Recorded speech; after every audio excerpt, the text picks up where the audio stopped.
happy New Year. Very soon, President John Dramani Maham's government will be 1 year old. Yeah. And I think a lot has been done.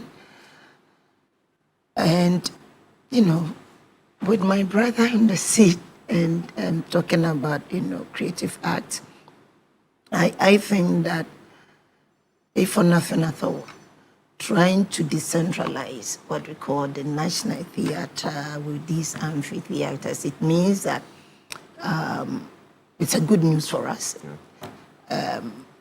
When you come to my village, no, it's not a village, United States of Techimentia. The capital is Jomo. When you come there, we have a lot of young, men and women who have some sort of, creativity that they do stuff. And I've been an MP before, but sometimes for you to get an area, when you want to do anything, the first thing I think, how do I come to Accra? So it's either you are close to Accra, within the Central, Western, Volta, Eastern, and Greater Accra itself. Immediately you move away, then it becomes an issue. For me, that is a good thing. And also, trying to recover looted heritage is very, very important.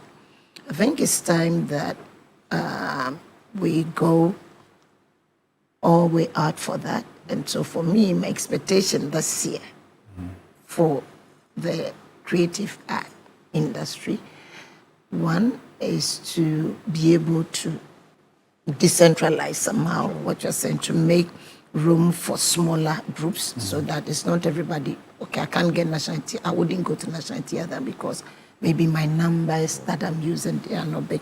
And also my expectation, is that there'll be a lot of women, being trained, mentored into the creative art business or industry. Of course, I'm also the national women's organizer of the NDC, and also to protect, especially the women in the industry, because sometimes, but I think a lot goes on, and when you talk to some of them, you realize that they have issues, and so for me, I think that for everything that you've said, I'm excited already and expecting to see more. And I trust that, as has been said, I know that it shall be delivered. So I can only sit back and I'll start counting, not counting the days back, but counting to the day where we also have that opportunity to do programs within our regions or our districts. But I think he says something, probably National Theatre, you can have your National Theatre annexed in probably the Middle Belt and the Northern Belt, so that, we those in the Northern Belt, we know where to go to, those in the Middle Belt to know where to go to when you want a National Theatre, when you want, to have something, to do, want to perform any act or any program in the National Theatre. There's one thing that I also, the National Theatre, like if you have it in the Middle Belt, for instance, we can actually bring together a lot of cultural representations, in terms of paintings and other stuff within that region. And when you go to that theater, it speaks, it will speak to you. These are some of our imaginations. And since it's creative art, we, the lay people, can imagine and know that when we imagine and we wish, you guys also put it together and it becomes a reality for us. I want to say congratulations. I think it's very impressive. And for some of us, it's encouraging. Just to add to that, to make you more comfortable, it's the ministry is headed by a woman. So yes, at least it's a step in the right direction to start with. Where we are. No, the men, you can attest to that in your homes if we are not there. Okay, and then the fact that in the budget, recently read budgets, it was mentioned that there is some work that will be happening in Kumasi at least, or in the Ashanti region. So yes, that is taking the National Theatre a bit into the regions. So I'm sure it's under step. And then, as I said, the amphitheaters are also spread around the country, so that at least yes. So there is work ongoing in that direction. I'm sure by close of this year there'll be a lot to talk about as well. Okay. So, Mr. Mann, before I come back to you, I just want to remind viewers that we are also live on 3FM 92.7. Kindly tune in and then participate in the discussion. But you know, Christmas, especially December, is a very busy year for tourism, and there are a lot of activities that have been held. How do we maximize the benefit of Christmas and traditional festivities to boost the revenue generation in the creative arts industry? Are you thinking about things like that? Are there plans in the pipeline to be able to maximize resources generation using our local festivities, but largely Christmas during December? Okay, I think that if you check the calendar and what's going on around the country now, let's say in Accra to a very large extent, you see that just the past year, December, had a lot of events going on. And I think that for some time now, what has been happening is to sell Ghana as a very good destination for tourists, during the festivities. And so a lot of programs are really structured around that period. And I'll say a lot of people have come in. The Dirty December, like as you've mentioned, has been very, very popular around the world, not just in the sub-region. It's gone really global. The raves that we see, with artists coming from different countries. So what it means is for us to be able to create the necessary environment to make this place a place people would want to come and have fun. And I think we have a lot of it going for us. Security-wise, I think that is a country that is very stable. We pride ourselves in the fact that we are very hospitable. And I think it shows. It's not just because we say it. A lot of people come into this country, and you find them on our streets as late as, you can say, and they are free and they are secured. And I think it's one of the things that we should be proud, we're very proud about. And we should also be congratulating the security forces, at least, for helping to be able to keep that kind of environment or atmosphere for Ghanaians, and then also for people who come, here. Like you're saying, to look at our cultural activities. So yes, I think it's work that is ongoing. A lot of it has been done already. As I can say, it's a very active December with a lot of programs being announced. Where I work, it's been back-to-back activities. Every day, almost of a week, something happens. By way of entertainment. Uncle Ebuhua, it's on now. It started in December. Throughout the year, his quarterly plays have been going on, and then to have the December slots as well, a quarter for December, and then also now a festival of plays. We've had the likes of Image Bureau and April Communications also do something around this time. And quite a number of other institutions who also come in with programs for children, for adults. So you see that a lot more is being done to create that atmosphere for people to be able to have some fun, to enjoy themselves around this time. What we need to do as people in charge of that ministry and those facilities is to work with the necessary institutions to create the environment for people to be able to feel welcome. So for us in our facility, we do everything to improve the space so people will come and have a very good experience. And I know at the level of our ministry as well, we're doing a lot to liaise with, traditional authorities and to liaise with, local government authorities to ensure that there is some level of peace and also identification of places where they can go to and programs that they can patronize. So the GTA also does a lot in terms of putting together programs that people can expect to be part of in the course of that festivities, and to do a lot to publicize it, to advertise it, to liaise with companies, institutions, to let people know that this is a place to be. So I think by and large, there's work being done. And I think that we can only see it being improved going forward. Thank you so much. You are watching the big issue segment of TV3's Newsday for 2026. Doctor, you want to say a little bit I just about, wanted to say something as you were speaking. I think that there's something that's creative art. So once we imagine, they put it, becomes, is it possible that probably we can do something like a culture festival, as you were asking, what are the things that can actually generate some sort of revenue? As we have a national theater that is going to be renovated, brought to a certain standard. Probably, we can think through it, with the minister and your stakeholders.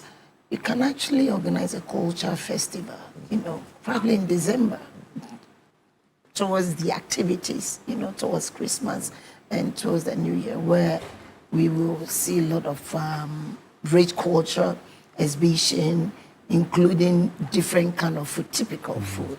I think that if you did something like that, it could also attract a lot of foreigners, coming in December, looking forward to something. I don't want to mention the other one that happened the other time because that one was not too correct. But it will be when you travel. They are having this. Is it jollof something? Yeah. And it's going viral. I think we can do something. I love our culture, the different culture, the different dances and all those things. I think that's just something I wanted to just put across. Okay. Yeah. So in the course of a year, a few of those things have happened. Talking about food in particular, there was a gastro, festival that we did in the course of a year, which the ministry also really sponsored. So I mean, in terms of the dishes that we have here in our country, even for others from other countries as well. So it's something that's also been put in place, and maybe you want it to have it elevated to a certain point. There is a cultural festival that also brings together, all the regions, the prominent cultures that we have, not necessarily happening in December, but it happens. It's one of the programs that takes place under the ministry. So I'm sure you will see some movement in that direction in the course of this year. But to highlight it, so to speak, in December, to be a part of the programs that we do. So when you do the creative arts, one of the best ways we get money is to host people. And hosting people has to do with a lot of confidence in our security setup, the level of stability in the country. What do you think about the level of security last year, especially issues about policing, issues about safety, issue about crime reduction in 2025? And what impact will it have on the creative arts? So I'll start with Doc first. Level of security last year, what were some of the highlights? What were some of the low points? And what level of improvement do we need this year moving forward?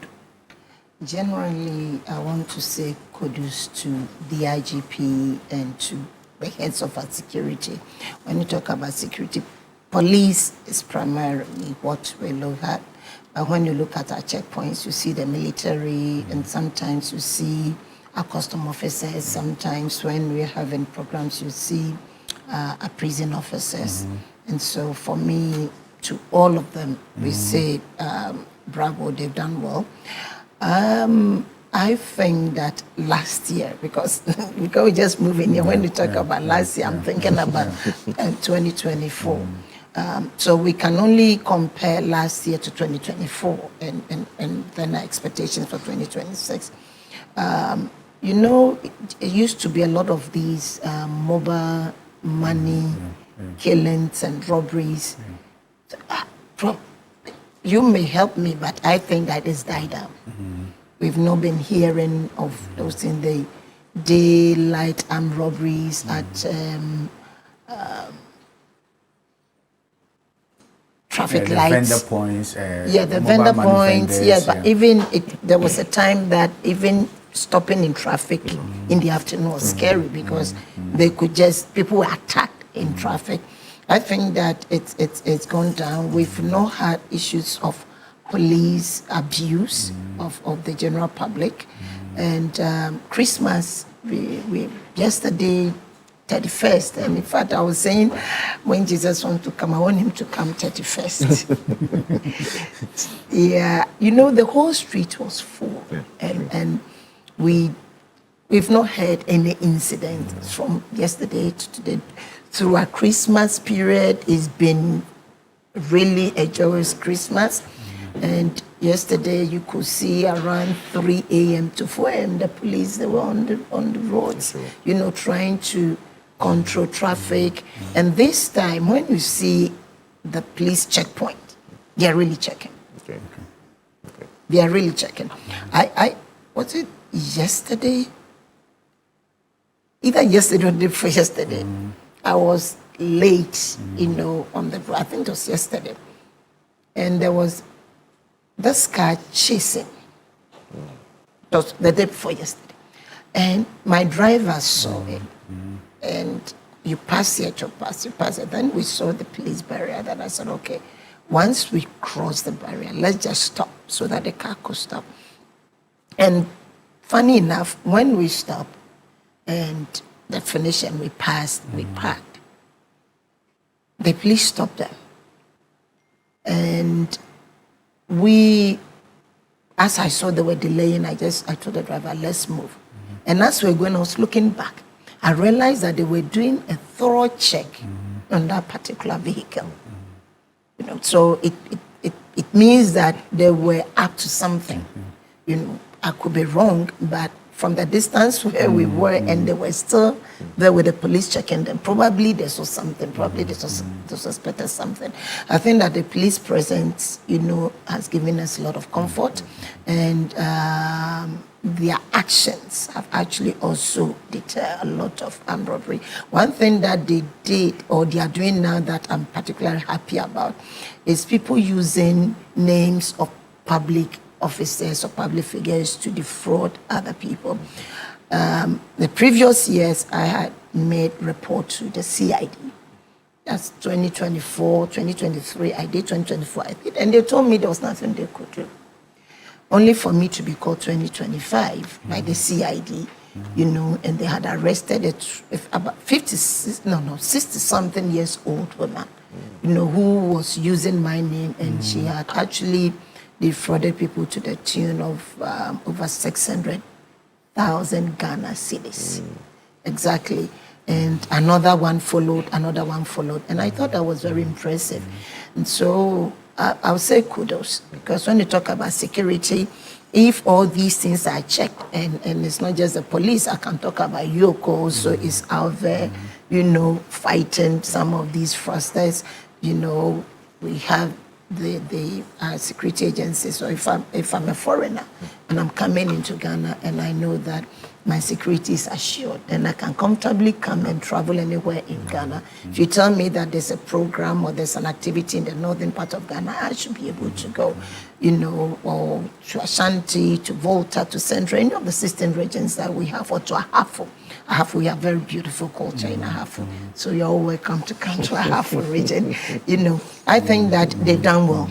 For me, they've done well, but my expectation for 2026 is that they improve on what they are doing, and they should increase more of their night patrols, and when they mount barriers, they should really be checked. But I also think that sometimes even the barriers,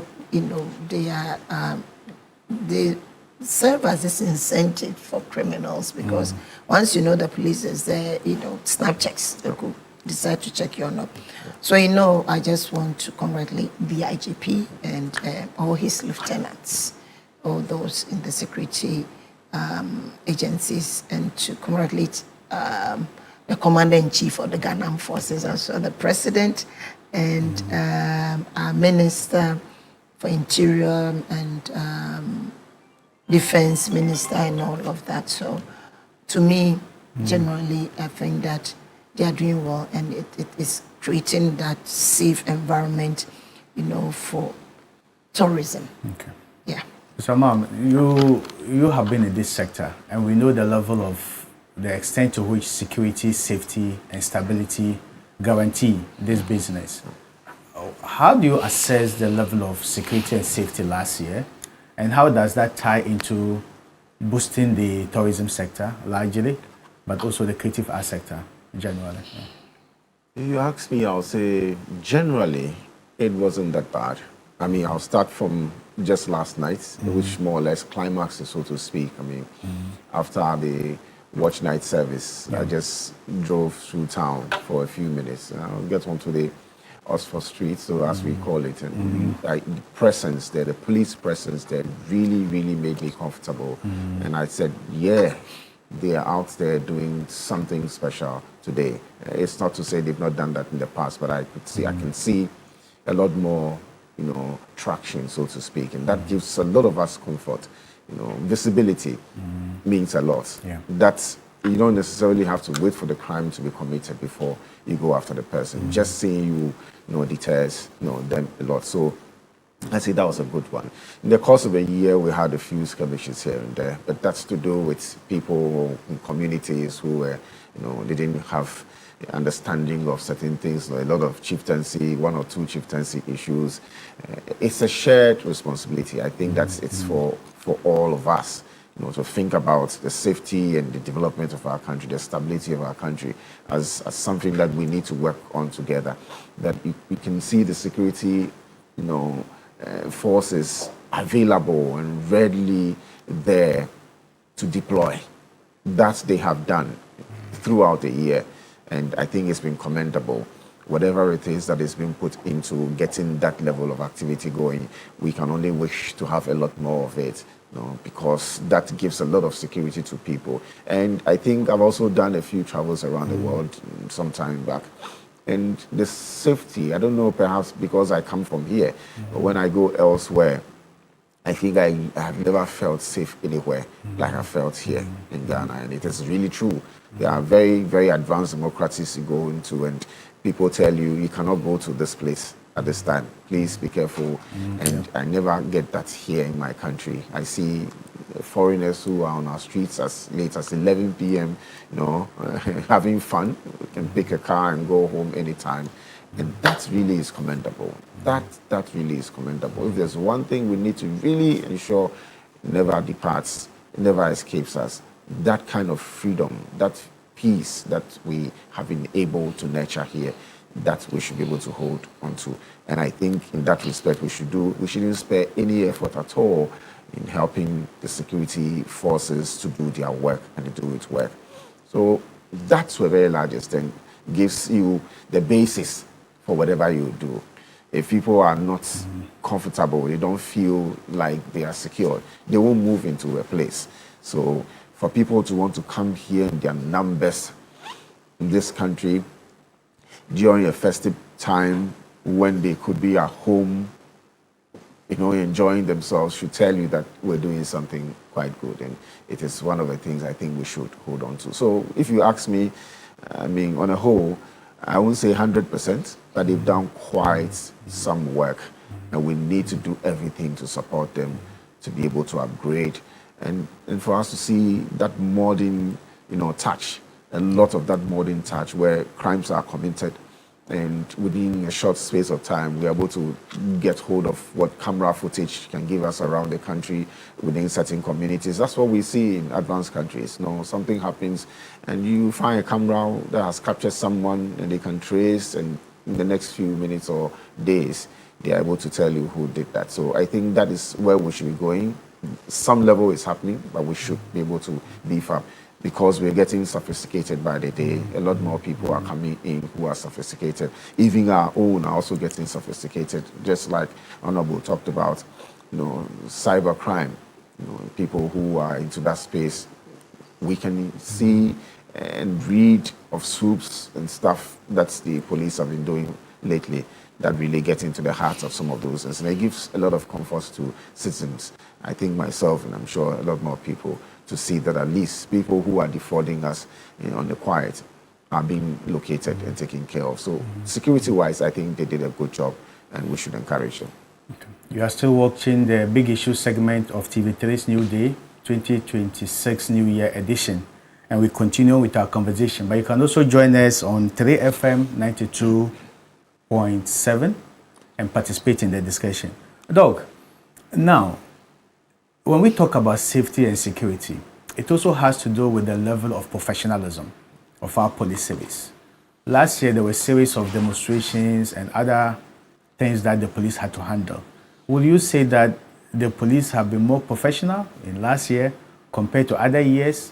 And in this year, what do we expect from them? I would say that the police have been more professional. I think that I'm laughing because as soon as President Mahama was sworn in, and if even he was a baby, by then he would still be hooked onto the mother's breast and not crawling, or probably would have started crawling. People expected that a chronic disease, which the previous administration had worsened, that overnight he should bring it to an end. I think that with his promise of small number of ministers, and he complied and was on time, they just wanted to give him headaches and say, you've not done this. So people decided to just hit the road and make noise for noise making sake. And I said, make noise for noise making sake.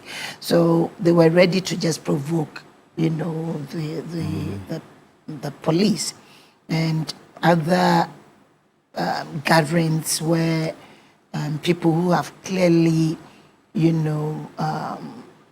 robbed the nation, or there were issues that they needed to respond to, and they were invited, and all the crowd that amassed, and the chanting and the jumping and the throwing, and members of parliament and slapping or police officers, knocking them and lying. I think that the police did well. The police did well. I have been in demonstrations before, and I have seen the hot water canoe. I've seen the rubber bullets, and we won't know the cases. And I don't want to remind our family in Nigeria the cases of the killings in Nigeria. When young people had gone to bury somebody that they thought was murdered, and not that he was murdered, but it was in a very raw form. That is Kaka, may he rest in peace. And these young ones, in the small communities, usually if even the person dies, a natural death, you see the young one, after they bury, they'll hit the road, and they kill people, they maim people. And so I think that the police this time, last year they did very well. And I know that they can only improve on it, because they have the leadership, and whatever they are doing, I want to say they should continue doing it, because the demonstrations that came, you could realize that they went out to just provoke, just like, I want to provoke you, hit me so that I can make the news. If you don't hit me, then I'll hit you. In the case of Afenyo Markins, when he slapped the police and hit the police, and then we only saw his video, but the allegation of the police hitting him was not seen. It was clearly something that it could have gotten off hand. The police could have reacted in a very brutal way. So for me, they acted very professionally. They understood that they are the friend of people, and of course, we the lay persons, we can just also disrespect them sometimes, which I don't also think is good. I know that somebody called me, he had issue with the police, and I could hear, and that was my friend, I could hear a voice on and on. So I asked, is it the police that you are talking to that way? He said, I said, hell no. Now you apologize to the police.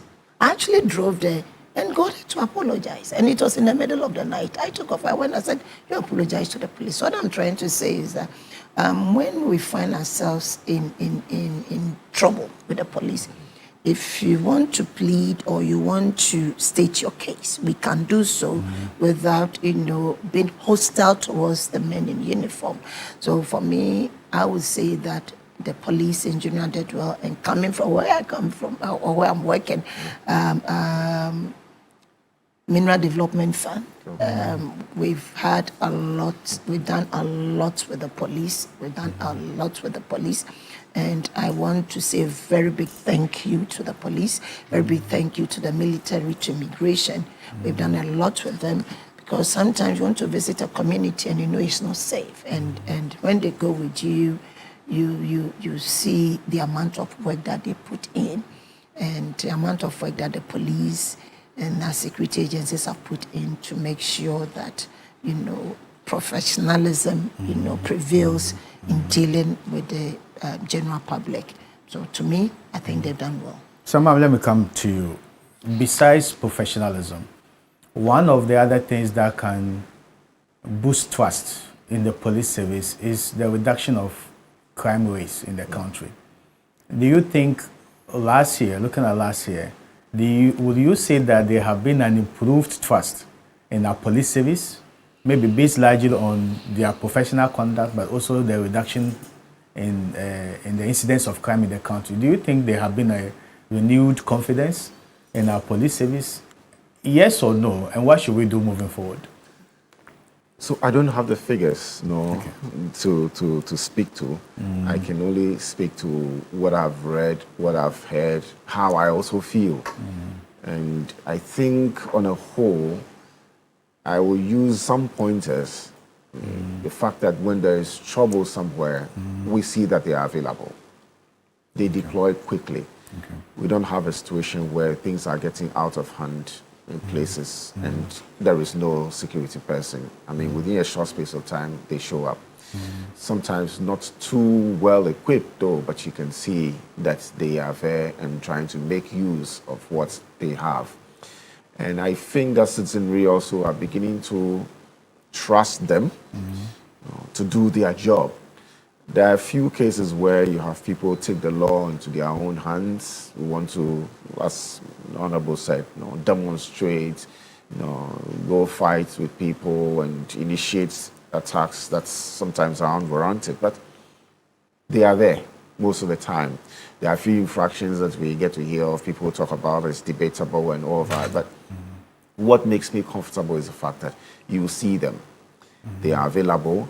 And by the day, you see that they are getting more professional in terms of their deployment, in terms of what they use to work.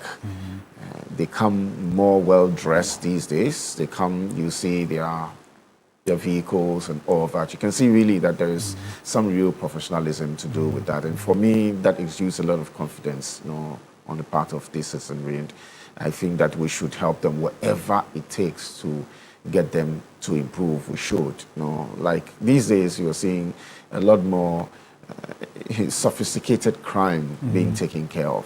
Things you sometimes don't even dream about. You be there and you hear that they have gone to at least arrest a group of people who are committing crimes or doing something that really is against the law. And I think that we should step up on that.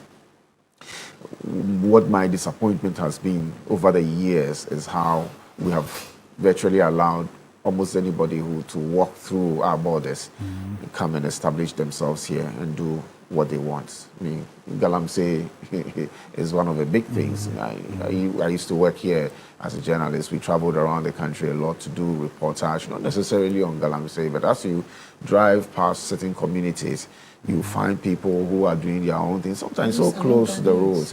It didn't start today at all. It did not start today. I remember one of the biggest shocks I had, driving to, being with a team. We're going to, I think, somewhere Upper East. We drove past a community called Nangode, I'm sure you know. And to my surprise, I saw some people, and I asked my colleague, what are these people doing? I see quite a number of them. So I said, what? So, and you get close to most of these people, you see they're not even Ghanaians. Most of them are not Ghanaians. And these days you see the soups that are being done, you see people from other countries who come and set up in communities here and they are doing cyber crime. They feel very comfortable. And I think to some extent sometimes they come and harass us in our country. And that we should say an absolute no to. That we should say an absolute no to. If you come here, you want to come and do business and live peacefully, yes, we should be able to support you. But don't come here and harass us. And I think that is one of the things I leave with the police. I think that we should say, we should let everybody who comes into this country know that we are welcoming, we are hospitable. If you set up and you do your business peacefully and you contribute to our economy, why? We will be here peacefully. If you come and you set up and you try to harass the people in here who have given you a base to operate, we should say no to that. And I'm happy they are getting very tough on cyber crimes, and we should do anything we can to equip them, to give them the necessary support to be able to get on top of that. The recent arrests show that yes, it's getting better in that space. And I think we should know, as the economists will say, the multiplier effect is enormous. It's enormous. If you have security in the country that is trusted, the other institutions work. For those of us in the tourism and creative industry, we need this. We need this because as we encourage people to go around the country, to visit our tourist sites, to enjoy, the culture around the country, we need to guarantee them the peace. The hotels will need some kind of security to be able to function, to attract people in, people who come and want to taste our foods and all that. I mean, security is at the heart of it. And so I'm happy that we're focusing a lot on that. We're spending a lot of our time today on that. I would say they've done a good job, but we should not spare any effort at all to equip them, make them better. Because if they get better, they guarantee stability. All of us enjoy. And I think the other states, institutions, and other sectors would flourish as well on the back of that. You are still watching the Big Issue segment of TV3's New Day. And helping me to do the analysis is Dr. Hannah Bissou-Kotey and Mr. Herbert Mam. Today, largely, we are looking at the impact of, the performance of state institutions, last year, and what we expect them to do this year, 2026. I want us now to look at two more institutions, Office of the Special Prosecutor and the Attorney General's Office. And we are going to focus on corruption. What has been the incidence of corruption last year? Have there been improvement? And what has been the role of the Office of the Special Prosecutor and also the Attorney General's Office? So I'll start with Doc first. Doc, what do you think? Corruption last year, is it better? What should we do moving forward in 2026? Confusion is the corruption last year. No, not necessarily corruption, but we can just yesterday and today. Yesterday, I think that. Or we can just look at the work of the Attorney General's Office largely, and the Office of the Special Prosecutor. Yeah, I will not be able to go too much into details when it comes to the work of the Attorney General and Office of the Special Prosecutor. But in general, I think that the Attorney General has also done his bit with his lieutenants in preparing cases, for court, cases of allegation of corruption. I think that cases of former appointees of government to who have been invited, prepared, and where people try to push him around and he was able to come out and explain himself. I think that for me, I was sitting back the other day when I heard when they were trying to talk about one Bauer, and may he so rest in peace, that Bauer company. I think it was Bauer Rock. Yeah, Bauer Rock, and they were trying to shift it towards, I think, Joyce Bauer, right? And President Mahama. It tells you that there were no incidents of, generally, there was no incidents of major corruption issues. And so people were hungry to hang something around the neck of the government. It's also because of the systems and checks and balances that government has put in place. And if you see all the gains in government that has affected prices of goods and given Ghanaians some level of relief, it's all because corruption, Mahama's government has become an enemy to corruption. And so you know that when even you dream about it, you have to wake up in the middle of the night and start asking for forgiveness, because you know that once you dream about it and you continue the dream, the next minute it could be for you in trouble. We've seen the office of the special prosecutor also not coming out to complain that government is harassing him. Comparing last year, 2025 to 2024, we saw that he went through a lot of hurdles in trying to prosecute, or trying to look through issues or matters of corruption. Even though he was appointed during that era, and this is a new government that did not appoint him, we've not heard of him, giving up or throwing his hands in despair. We know that Honorable Martin Amidu had to resign, and then he came on. So I think that in short, and I usually, when I talk about Attorney General Office of the Special Prosecutor, I also move to Yoko, because I think that Yoko is also doing a very good job, because sometimes I may not be able to get to Special Prosecutor, but I can easily go to Yoko. And Yoko, when they start the process, then they will look at the laws and present the case to either the Attorney General's office or the Office of the Special Prosecutor. So I think that corruption in general, I'm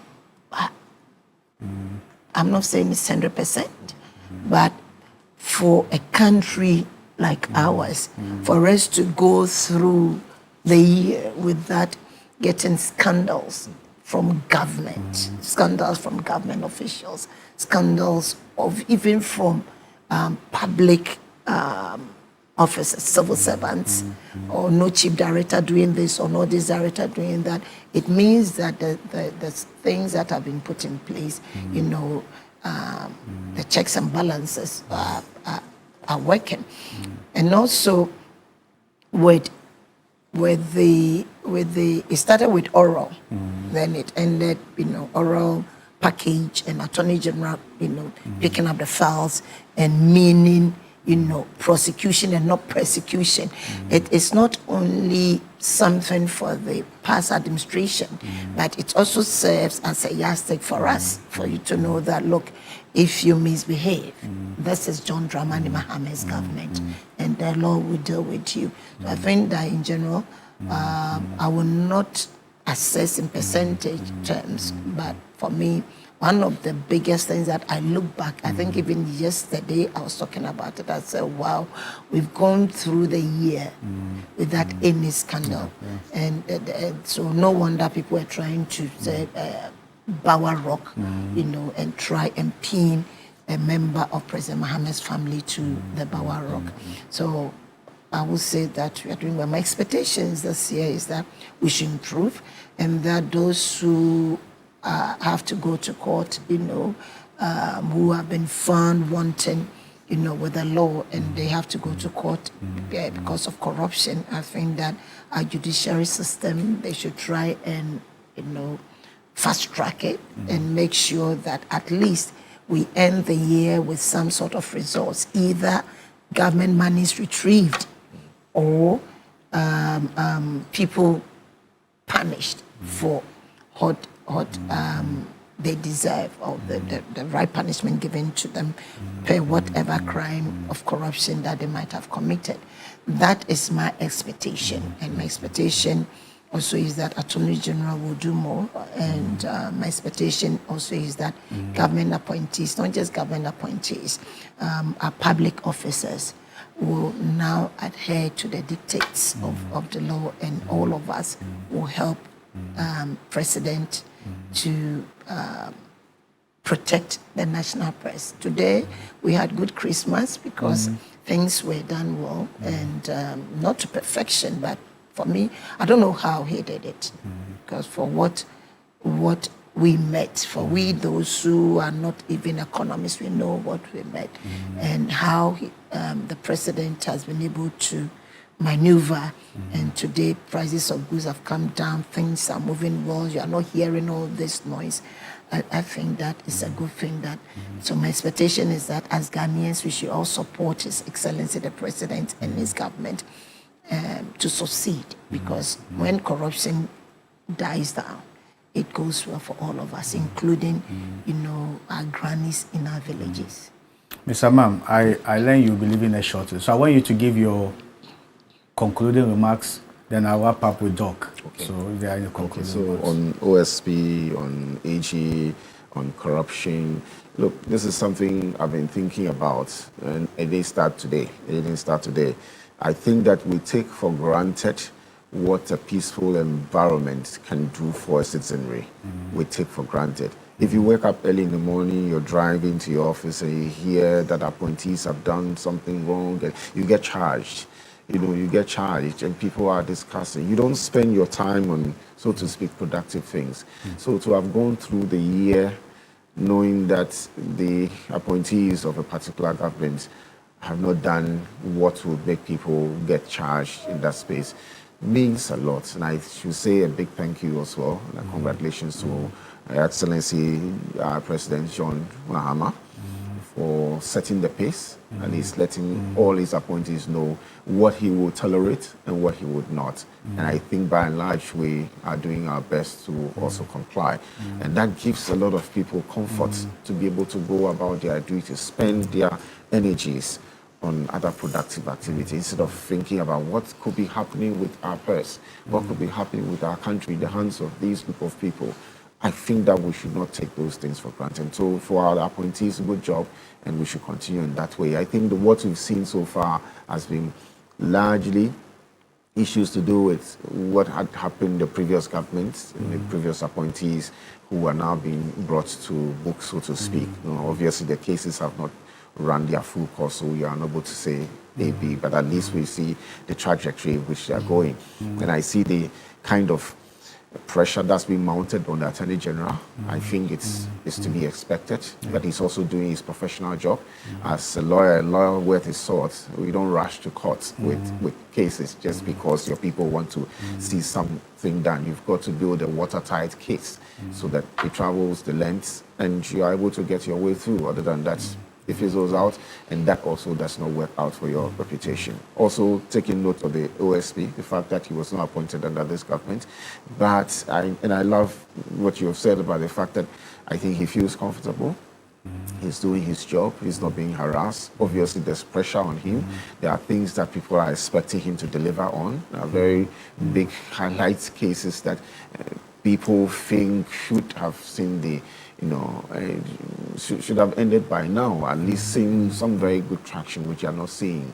I think he's also doing what he can, and he's been challenged by all the sides to be able to come up with something early enough. But just the comfort to be able to do his work and not be harassed by someone or anyone in itself means a lot. To hear the president tell Parliament that please do not start anything private members bill to take this office out also tells you the kind of country which we're living, the kind of leader we're having. I mean, tolerant, and we are able to discuss our issues dispassionately and arrive at a certain consensus or a certain point where we can say, okay, we tolerate this, we work with this, and we see how we go forward. What I would just wish at the end of the day is that yes, the prosecutions will go on for those who have done wrong, let them pay for what they did, and they should be able to make themselves available to be able to account for what they did. It's only fair to the group of people who gave them the opportunity to do that.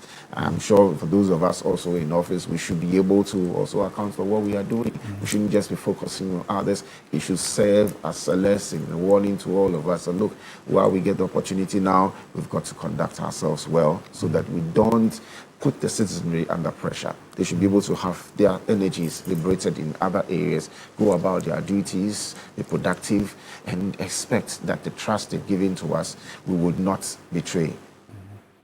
Before you take leave of us, one of the things we expect to see from this year going forward is the recommendations of the Constitutional Review Committee. Two key things I want you to take a quick bite on before you go. The recommendation that members of parliament should no longer be appointed as members of the executive, complete separation of powers. And then the presidential term, 4 years to 5 years. What's your quick thought on that before you go? Very interesting. And I think that we have history to guide us. You know, I know that the issues to do with parliamentarians not holding offices as members of as ministers, you know, was the case sometime back. It was like that. The history is there to guide us. When I think during Dr. Lehman's era, yes, and his finance minister took budgets to the House and it was rejected, and it's because largely the parliamentarians felt that the ministers were being treated better than them. The next constitution that came corrected that, and that's why we have the two of them together. Previous constitutions also had their way. So I think history is guiding us, and to make a change, we must have very good basis for that. I think the case that's been made now is to be a full-time parliamentarian, you need to really devote your time and resource to be able to do that. And then to be a member, to be a minister as well, that is also a full-time job. Now people are marrying the two, and how they do it, they know, and it's quite tough. Okay, I think that is the basis. Give them the space to be able to operate fully and support governance as it should be. And I think that will also liberate their energies to be able to do their job. But those who hold both, who are able to do that well, also will tell you the benefits thereof. It's just to ensure that we don't have a case tomorrow where a budget comes to the floor and it is sticking out because they don't feel special. So it's a blend of what history has to offer us and what practicality so far, is also dictating to. We are watching. The experts are there. They know more, But at least at the end of the day, we will come to the people to say, okay, we like it or not. But it's just a history that is guiding us on that. As far as the presidential term, right? Yes. So 5 year being proposed. Yes. The argument I've heard is 5 years will be enough for people to say, okay, you have done well or not well. So coming back to say, I want another term. I mean, they would have lived with how good you are or how bad you have been, and we'll be able to decide and say, if I don't give you or we don't give you a second term, we wouldn't feel that we have kind of, shortchanged you. You've had enough time to be able to express yourself. And also looking at the political cycle here in our country. I mean, there's never rest. There is never rest. Yeah. Elsewhere around the world, you find out after elections, there's some breathing space for people to be able to work. But here, very next day, people go into campaign mode and all that. And you have to form your government. While you're forming your government, others are campaigning. And you have to also get into that space. So you don't have much time to really focus on your work. And that is also the argument that's in. I think somewhere in France, they do like 7 years or so, 7 years, I think. And you would find that most of their presidents have done one term. I remember Sarkozy did one term, Hollande did one term. Jacques Chirac, they stayed longer, and then we have Macron also doing a second term. I think he will end up doing 14 years anyway. But if you were giving 7 years, it's enough to say you've done well and go, and nobody really feels anything. So I think that perhaps is what the Constitutional Review Committee is trying to propose. 5 years, and we can say bye to you. And if you've done very well, another 5 years will be glorious for you. So let's see how the citizenry takes it. But I think it's very interesting development, and it will help to strengthen our democracy. We'll be wrapping up shortly. Doug, the Constitutional Review Committee. I know you have very strong views. The term limit and then the separation of powers. Okay, so I'll start with the term limit, where my good brother ended.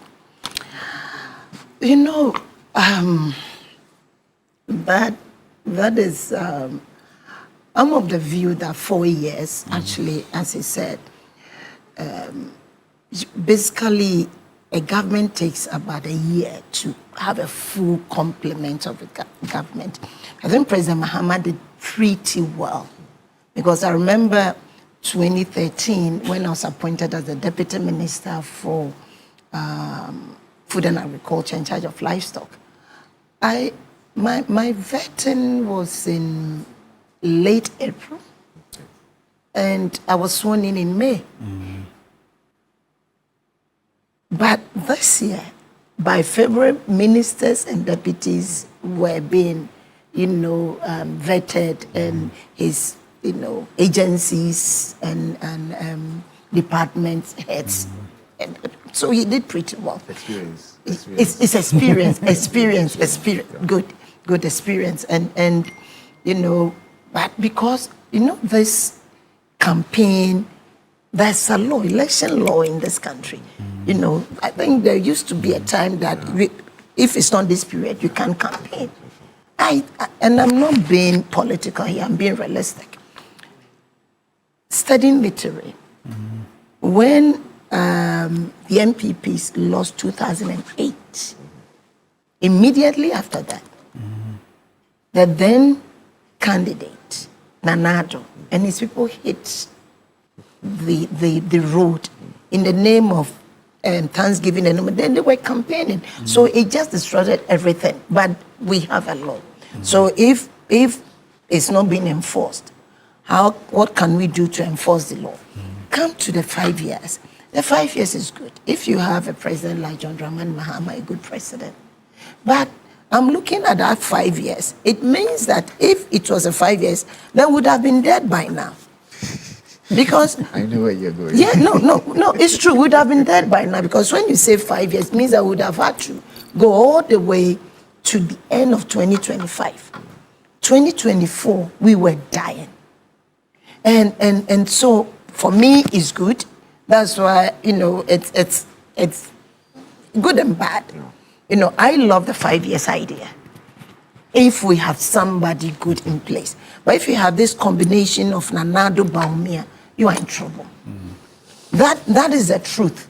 That is the truth. And everything shows, not because I'm NDC today, an ordinary Ghanaian who probably may not want to talk about their political affiliation will tell you that there's some, you see the dress I'm wearing, big allowance. Exactly, there's a lot of allowance for us to dance around. So for me, I think that again is with the constitutional review. Once they come, the citizens will also speak our mind. But if you ask me, we just have to be careful. You say 5 years is enough, and by 5 years is also enough to kill somebody. And so that is it. For the MPs, I'm all for it. Okay. I think that we just have to work on the conditions of service. I've been a member of parliament before. Sure. And at the same time, I was a deputy minister. I wouldn't say that it conflicted too much for me, because every day I'll go early to the office, and by 10 I'll come. And after we finish parliament, I'll go back to the office. I used to close very late. There was no weekend that caught me in Accra. Okay. Every weekend I went home, and I was with my constituents. But this is the catch. When people, let's say ruling government, if somebody is against a certain government policy, which I think that if we had this separation of powers under the MPP, I'm sure that the finance minister wouldn't have continued to the period that he continued. Some ministers would have gone about, because you're thinking, okay, if I go against government, maybe when there's a reshuffle, I stand a chance of becoming a minister. So now, if even I don't like it, if even I want to speak out, I'll not speak out. I have to support everything from the executive. And I think that Nigerians, when you are in the Senate or in the lower chamber, you can't be a minister. I think it gives them that strength. That's why Dino Melaye was able to stand up against his own government, because he felt that the government was not doing what was right or what they decided. I think the separation of powers is good. But and to say that there are conditions, I think that members of parliament, the conditions for members of parliament have to be improved. I have said that. I support you on that. No. I've been an MP before, and people ask that then why are they still? I said, look, when somebody goes to parliament, probably I went once and I tried it again. I didn't win, but my whole thing was that I looked at it and I said, look, you give your all. The numbers don't matter. No. Look, you give your all. You don't have a life to live, okay? And somebody is in Accra, somebody is in Tamale Central, somebody is in Tumu, somebody is here. When members of parliament get their vehicles, and this is across board, it's not vehicles bought by government, okay? You buy your own vehicle out of your salary. Yeah. The only thing is the taxes that they take off. In any case, somebody comes to do a project in our country and give them tax waiver. What about the parliamentarian who is purchasing the vehicle with his or her own salary and using it for official duties? I don't know, it's not that they're giving you security, but first they were not giving MP securities. So you pay your own security. Out of your salary, pay your driver. I don't know whether it's changed now. And you put your own fuel. Okay? So if we change the condition of service for parliamentarians, a lot of parliamentarians, they die poor. That is a fact. They die poor. Because the conditions, and once they go, they want you it becomes something like your lifestyle. It's not because probably they are making it so much and we have so many. I will be an advocate for you. Last year, because we are reviewing last year, you did a lot in your area. People even described you as the Iron Lady of our time. I was just thinking it would not be fair to end an assessment of the year without giving you an opportunity to share your brief experience. I let even TV3 interviewed you on the very strong work that you did to support the sector, to support His Excellency President John Dramani Mahama's vision. Just in a minute, can you just say a little bit about what you have done? Specifically in the fight against Galamsey. Just briefly, I think that the MDF, it's for the development of the mining communities and to redress any negative impact that mining has on the people. So if I come to the community, we do community engagement, and you have the chiefs crying, the people crying, they are dying, they are falling in pits that have been dug around their schools and stuff, then you realize that it was a menace. Now, going forward, we decided that visiting communities, we go with the security, and if anybody will find wanting, the security will now do their job, and that is what we did. One thing I realized was that, and I think now it's working out for government, was that one of the biggest enemy of the fight against Galamsey was corruption. Immediately they see they want to bribe their way out. It was tough. In fact, I'll say this for the first time here. I was poisoned, and I survived it by the grace. Yes, I was poisoned. So the whole of July I wasn't in the country. The whole of July I wasn't in the country, and I went through a process of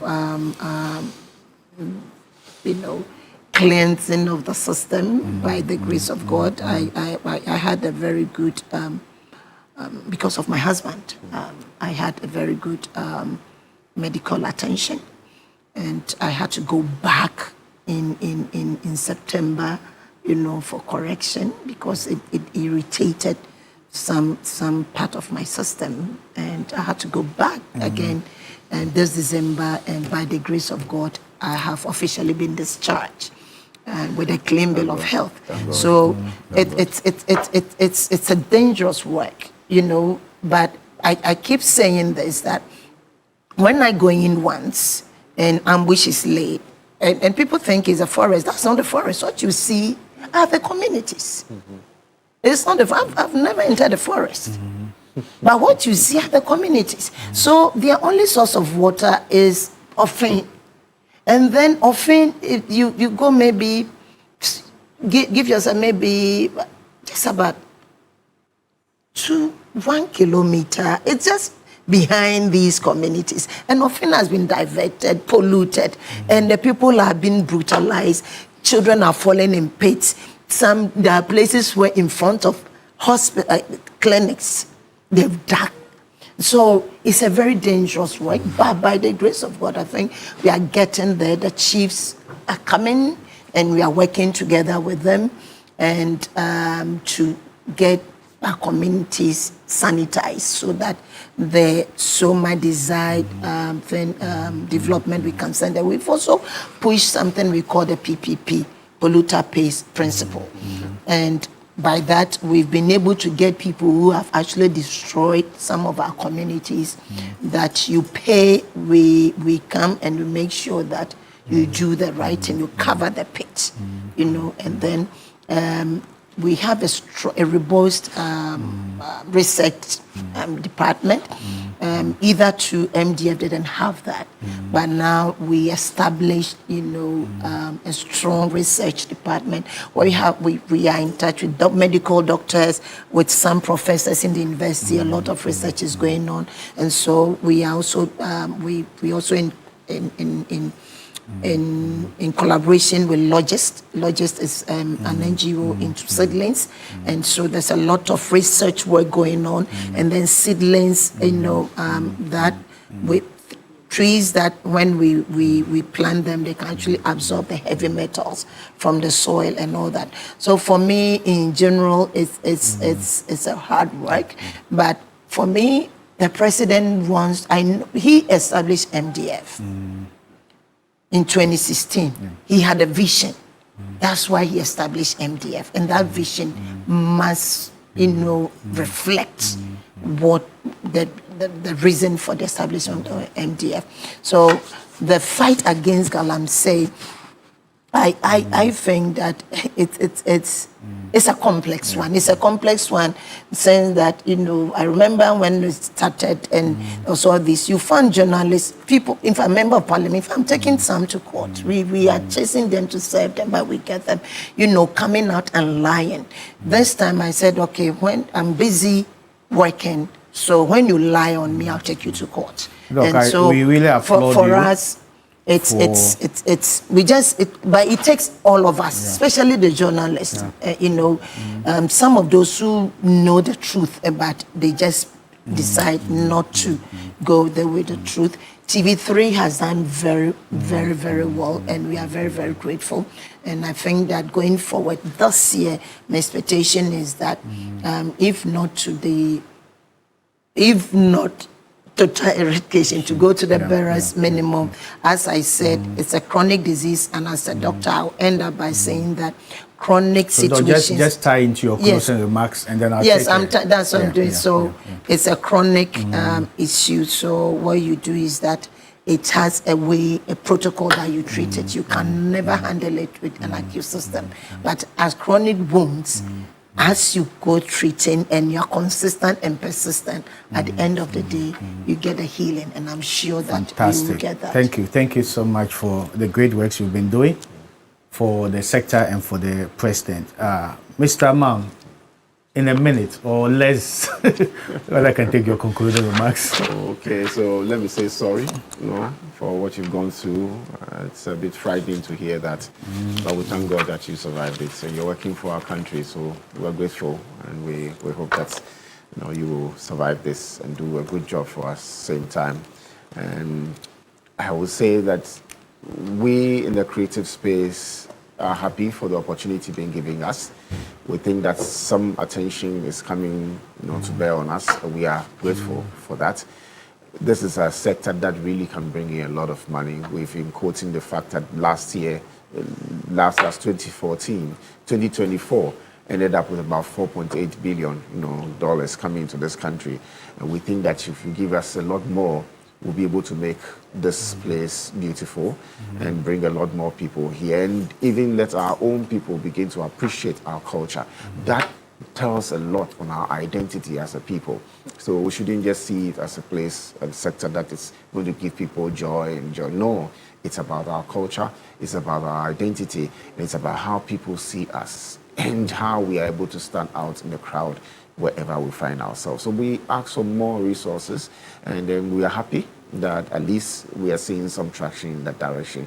We hope that this year we'll continue to have that much attention, and we are asking for support.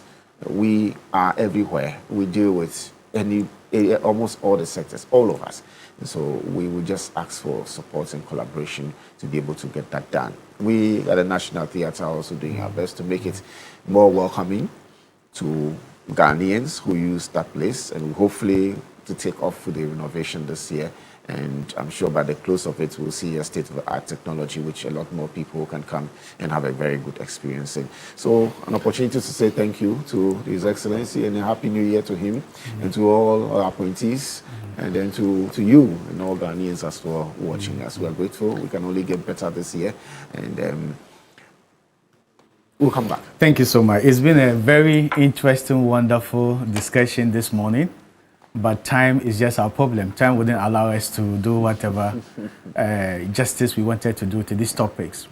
So if you want to look smart and fashionable, visit any Woodin boutique nationwide today.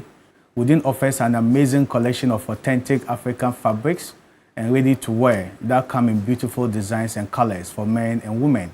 With Woodin, you can get creative and versatile with your designs. Be confident and show of how truly African you are in Woodin. Go to a Woodin boutique near you today and choose from a variety of trendy products to complement your unique style. Follow Woodin Fashion on Facebook, Instagram at Woodin Fashion, and TikTok at Woodin_fashion. Woodin, le créateur. And this has been your big issue segment. Well done. Well done. Now we see that this work is not easy. You guys have been doing so well. This has been the big issue segment of Newsday, special edition New Year. I am your host. Sorry, before I even say I am your host, I have to introduce my guest first. Dr. Hannah Louisa Bisu-Kote And add a Roy to my name. is the administrator of Mineral Development Fund. Mr. Henry Hebelt Mam, acting director of National Theatre, and I have been your New Year host, Honorable Seydou Mahama Alidu, MP for Tamale Central. Martin Pebo will be next with Freezy McBose. Thank you so much. That's been an interesting session. In the studio, eh?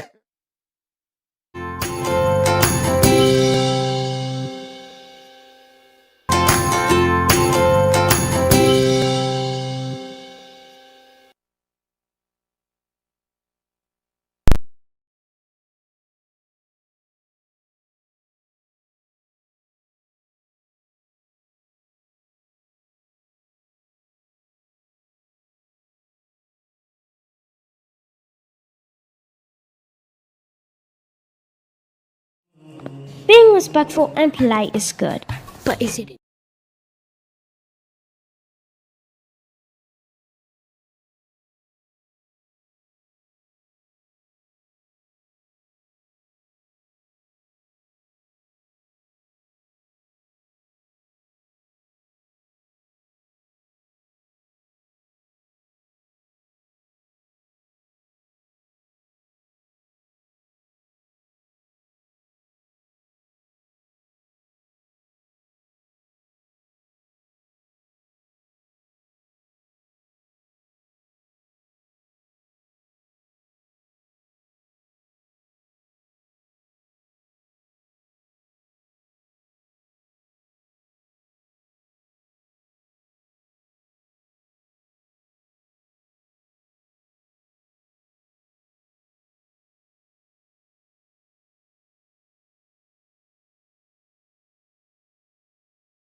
Oh yeah, can see it. I can see some of it. Semu no biantu ni brawa sekura.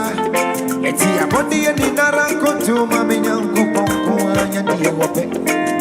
Abodi ni naranko mami nyanko ponko. Overtime ya kaza. Why kura na betu meti se weti se buya. Ukua wakasi akete obias. Why kura na betu meti wapuri bibiu. Eti ne brandi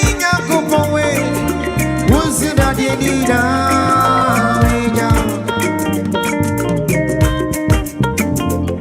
Ah, dinida so to who's in a dinida? Edina yima Odoma kuma Ishiran kabudiwa Odoma wapafya kwa betu yana yeyi kabudiwa Odoma Jami kutu ome zorua Odoma Hallelujah Mebo dina chirobia Mebo Mebo dina chirobia Mebo Solita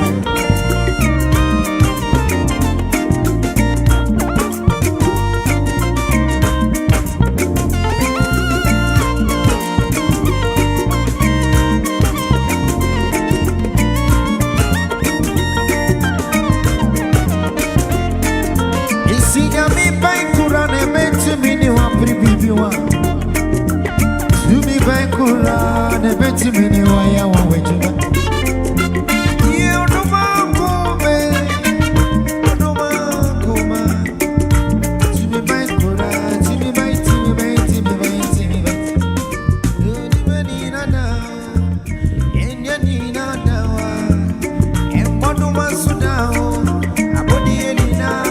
Baby nyankopo, se uja nyami ankawa bebu. Udi kanya uframu sentuma Oni ya uya umejuma Utumi ya diye nina Nakuru peti miye wufia pi Papa bisa umapo wa yeyega Eti na mifro kukuru mutinu Uye tu yini sini ya midiopero ye Uyo ya mifre kupe Eti ne randi nyankumpo we Usina diye nina meja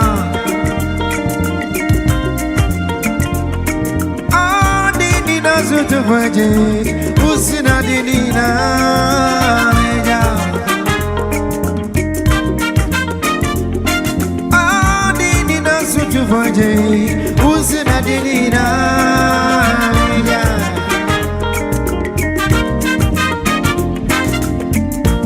Why go run a binti mini wadi esi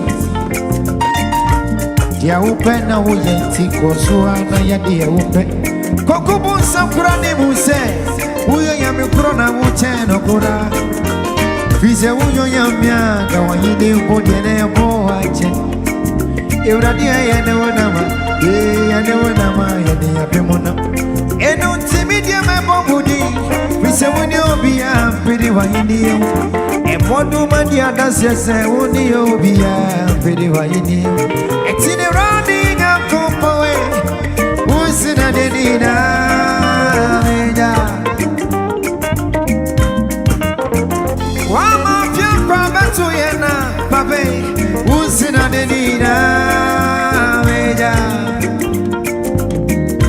Odoma kuma Duduma kuma Odoma kuma Ijame kutu ome zoriwa Balua ese hallelujah Mebo dina chirobia Mebo Balua se Mebo dina chirobia He's the same Mebo dina chirobia Mebo Mebo dina chirobia Mebo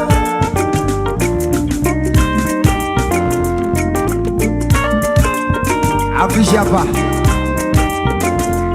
Yawudiya na bedui Ebeneze Yawudiya na bedui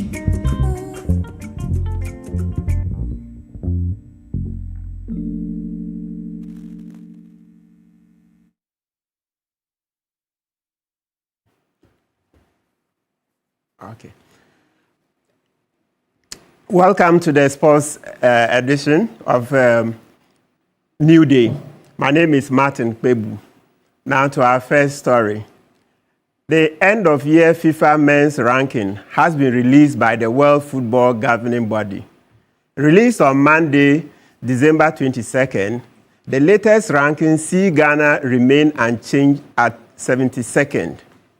The points tally of the four-time African champions also remain at the same 1,351. The Black Stars also keep their 14th position on the African continent with the teams in the top 20, with all the teams in the top 20, except with Guinea not making the 2025 African Cup of Nations. Despite their static position in the global rankings, the Black Stars 2025 calendar year record paints a more encouraging picture. Ghana played a total of 10 matches, recording 6 wins, 1 draw, and 3 losses. The Black Stars have ended the year 2025 as 72nd on FIFA's world rankings and 14th in Africa. Now, that is a slight improvement from what they had last year in 2024, where they finished 77th. And that was a very dark period for the Black Stars as they missed out on the 2025 Africa Cup of Nations. But this year, they have been quietly having a very, very good year, playing 10 matches, winning 6, drawing 1, and then losing 3. Of course, they did secure qualification to the 2026 World Cup. Now, that is their 5th qualification to a World Cup tournament. And so the Black Stars have finished the season on a particular high, and the hopes will be that in 2026, they improve on that as they battle in the USA, Canada, and Mexico.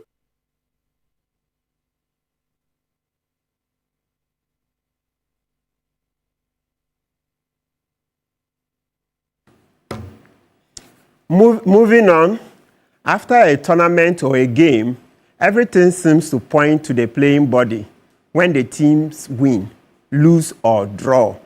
That was the case when the Black Queens won bronze at the 2024 Women's African Cup of Nations. But the national team these days is much more than that. My colleague, Akosie J, explores the story about the backroom staff who make the national team great.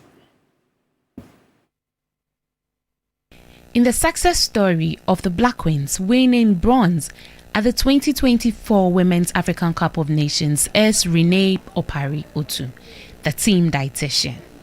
Though her work usually happens behind the scenes, more of what she does impacts the playing body. Her responsibilities in the Black make sure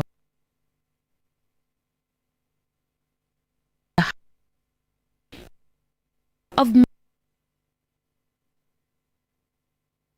sure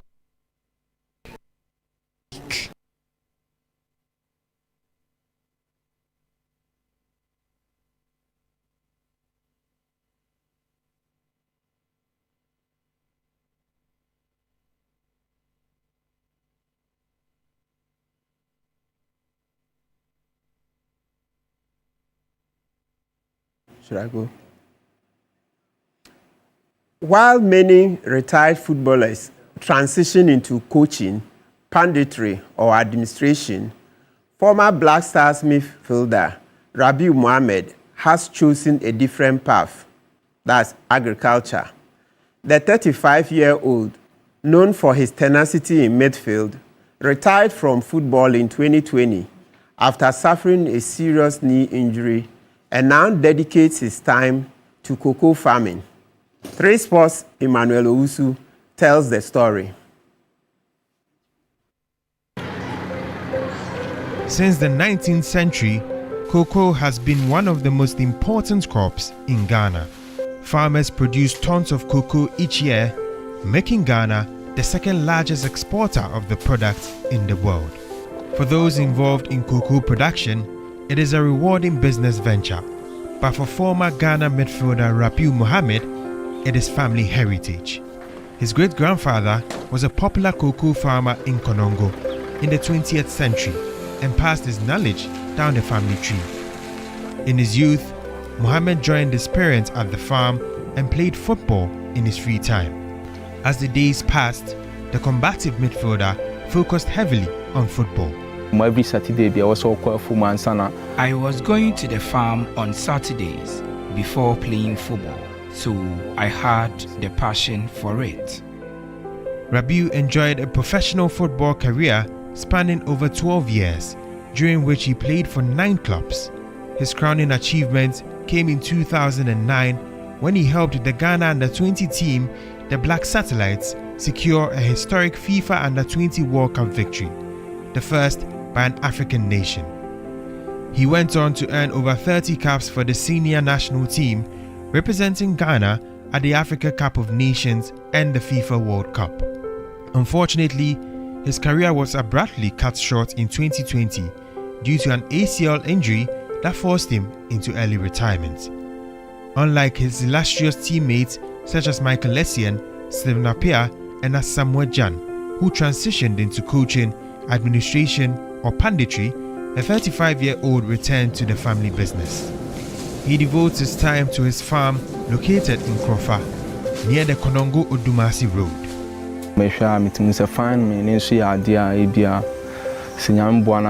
Football a lot of stress in the idea.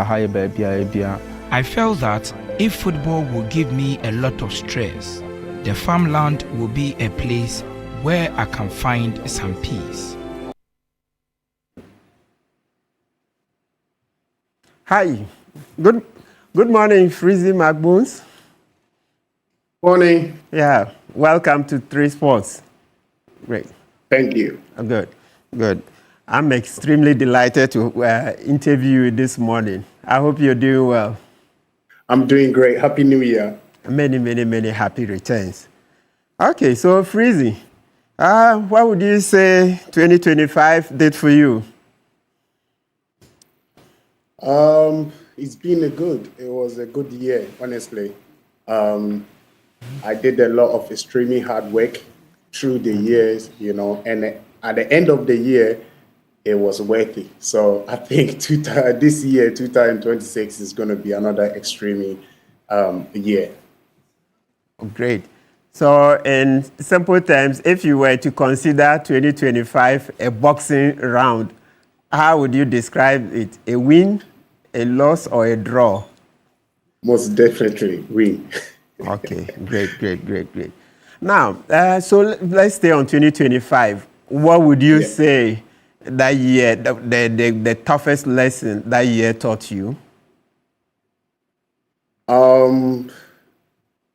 Honestly, I always on my ground. Honestly, since last year, since I started boxing, always working, and I know one day my time will come.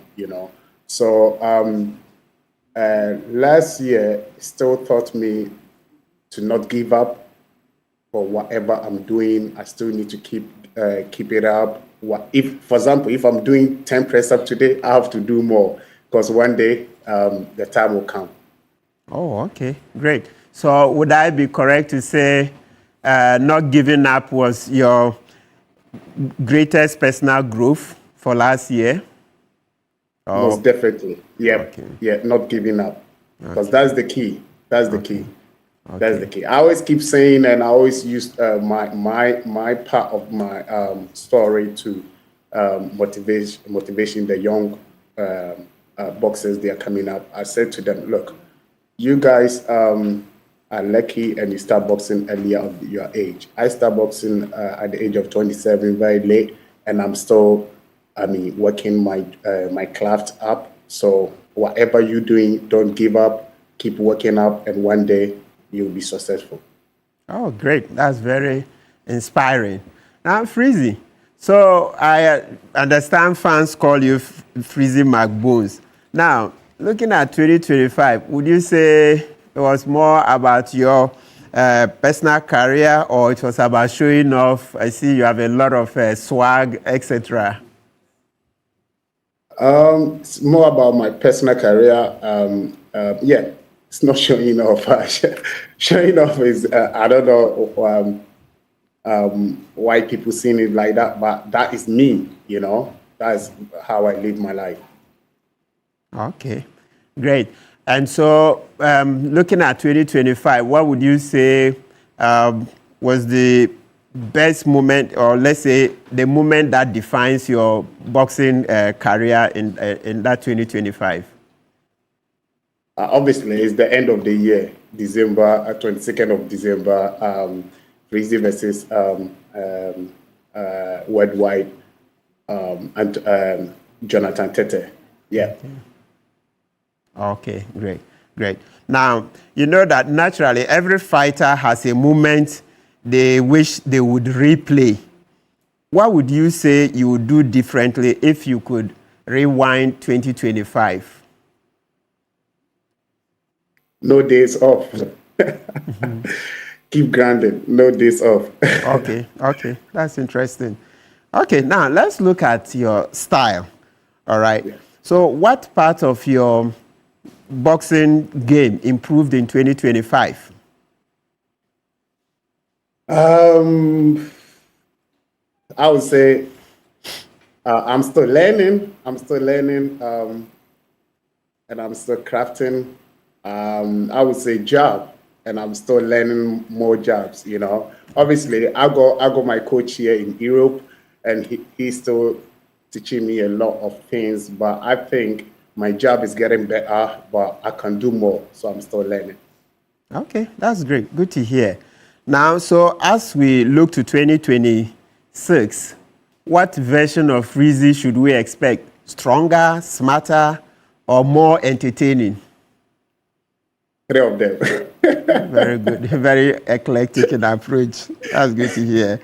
Now, is there any particular fight or milestone you've already circled on your 2026 calendar?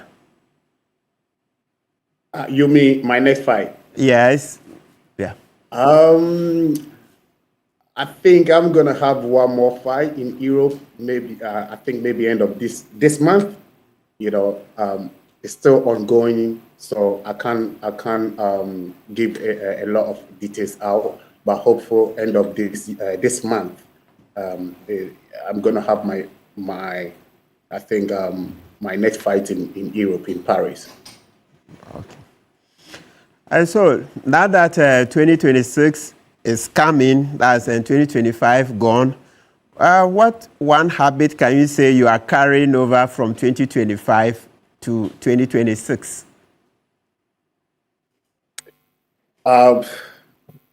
One, I'm so focused, and I'm gonna spend more time with my family, and also dedicate my time for the sports, for my crafts, and I'm looking forward to put more effort, hard work, you know, through the end of the year.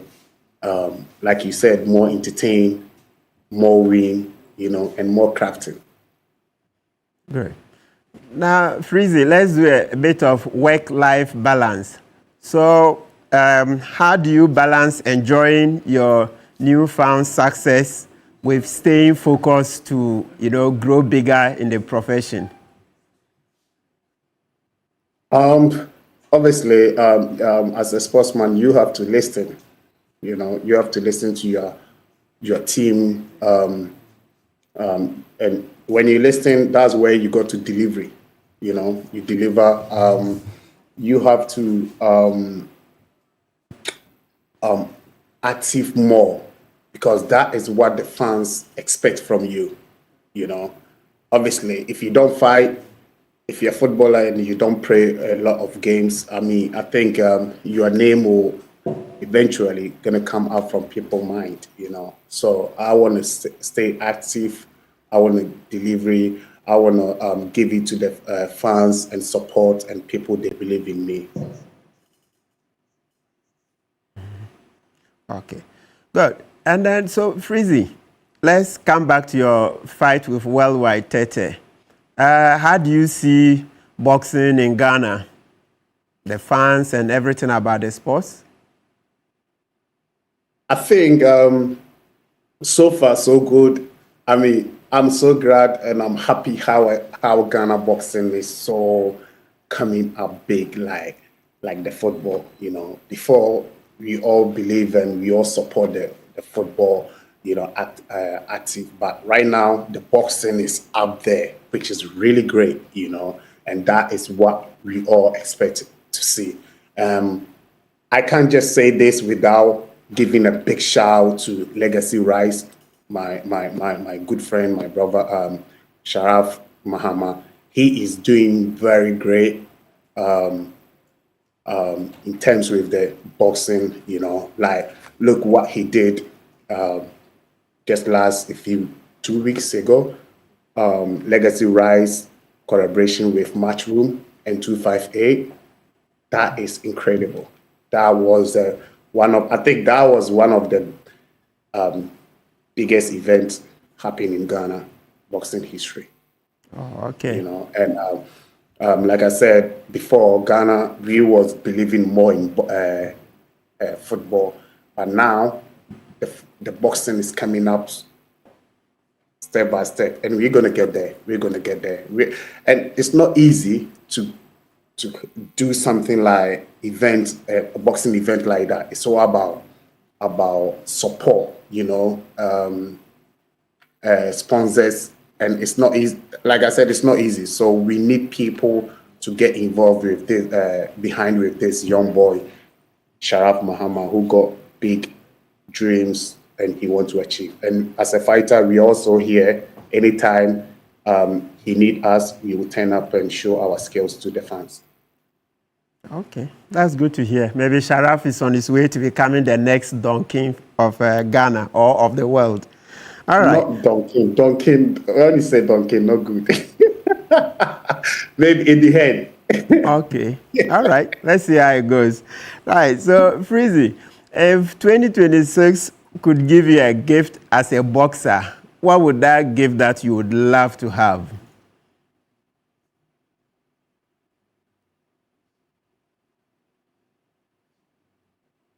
I like chocolate.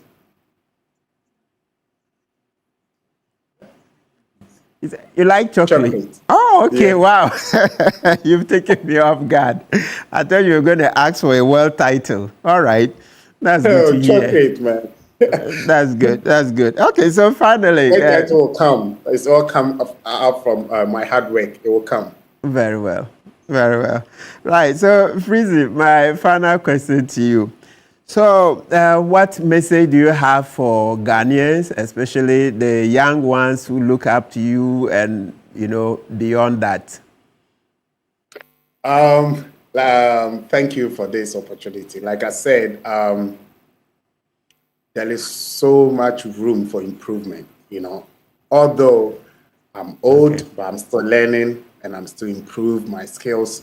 So if you're a young boy out there and maybe because of Freezy or because you see some other people doing it on TV, you are interested to do boxing, it's not too late. Start right now, not tomorrow, right now. 2026, put something in your mind that you want to achieve, and it's possible. It could not be boxing. You can do football, you can do tennis. Just keep yourself busy. You know, you never know. You know, and to my fans, I believe there is going to be a rematch, but I don't know yet. Like I said, I leave everything to the promoter Sharaf. So whatever happened, I'm looking forward to delivering. So yeah. Okay, thank you very much, Freezy. All right, so that has been our interview with Freezy McBones, also known as Jima. Thank you, and you could hear how he's a bit about his growing, career in the boxing arena. Thank you. All right, so moving on, Mfantsipim's sprinting goat. The 2025 Super Zonals produced a number of action-packed moments as some immense talents shone in the two-day event at Cape Coast. we place the spotlight on Joseph Andor, Mfantsipim's poster boy who dominated that competition.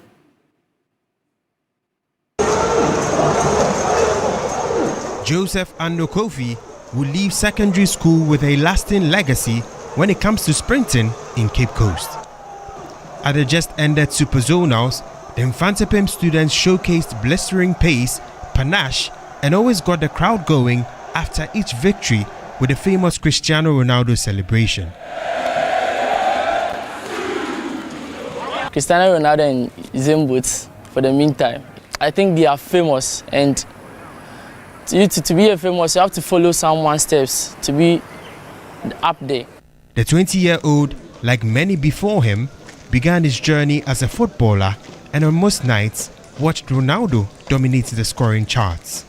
Kofi's desires changed after his sprint in a match for Takoradi-based school Diabene Catholic JHS impressed the stranger, who then advised him to ditch football and focus on the tracks. Kofi made his high school track debut in 2023, breaking the 100-meter and 200-meter records with times of 10.4 seconds and 20.8 seconds respectively. A year later, he did it again, hitting 10.1 seconds in 100 meters and 20.3 seconds in the 200 meters. If you train harder, it will not be that difficult for you to break your own record. I train a lot, so it was normal for me. Yeah. Mfantsipim won their 4th straight Super Zonals title with Kofi as the poster boy. The sports prefect left his opponents for dead in the 100 meters, 200 meters, 4x100 meters, 4x200 meters, and 4x400 meter events. His performances attracted many admirers on social media. Two-time Olympian and African Games gold medalist Joseph Paul Amoah was one of them. When I saw the video, I was like, wow, is this guy really in high school? You know, I was shocked because the way he was running, his technique, the power, you know, just little things that we see people do on the pro level.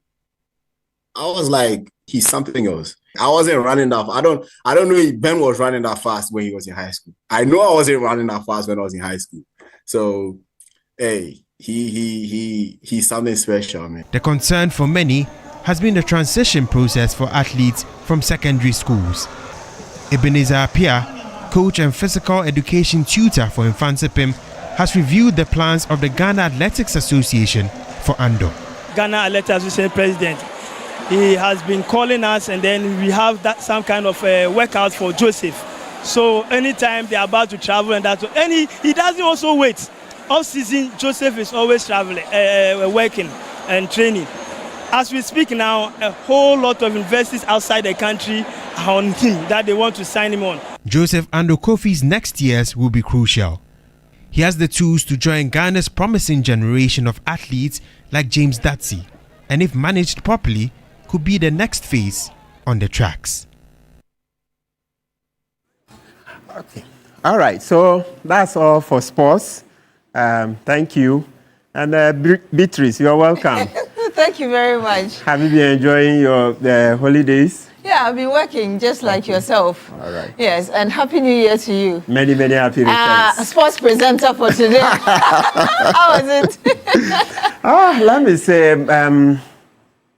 a bit exciting, not too nervous because this is my second attempt. Okay. So naturally the nerves would be lower than the first attempt. Yes. So it's all right. And your interview, I was monitoring comments on Facebook and they were like, oh my God, today Pebble Nation is doing an interview. This is cross-examination. Exactly. Was that for you with the boxer? I wish it was topsy-turvy. You know, this one, it was more about giving him an opportunity to state his case. Yeah, it's an aspect of cross-examination, but usually the part that lawyers enjoy most is when you have to corner the witness. I didn't have any opportunity to corner him, so it's not full. It's because there was no crime involved, I guess. Exactly. You know. Okay, but how would you say you're seeing 2026? I mean, today is 1st of January. We're just starting, but looking at the things that happened last year, how are those things shaping how you're looking at 2026? Well, look, straight, even though I admit generally I'm an optimist Okay, leaving my optimism aside, I would say that 2026 looks very promising.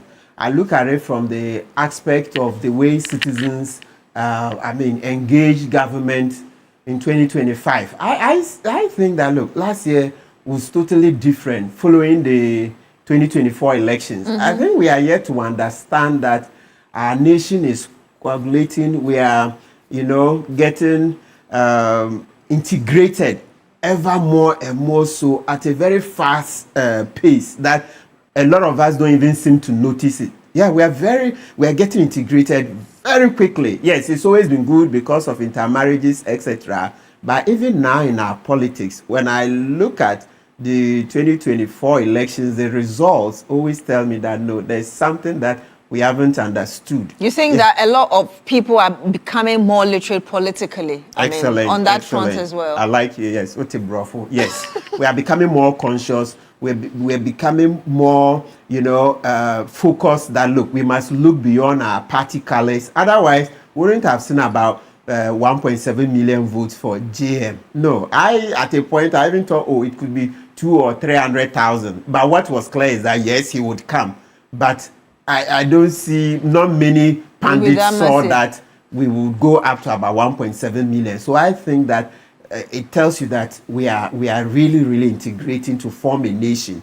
Otherwise, you couldn't have had that kind of result. So I expect that this year will even be better than 2025 because I'm sure the president and the ministers understand that the nation, we've become more politically aware. So it's no longer business as usual. We are watching every step, every action. And so we expect a better performance. And your wish for yourself and your fans? Oh, right.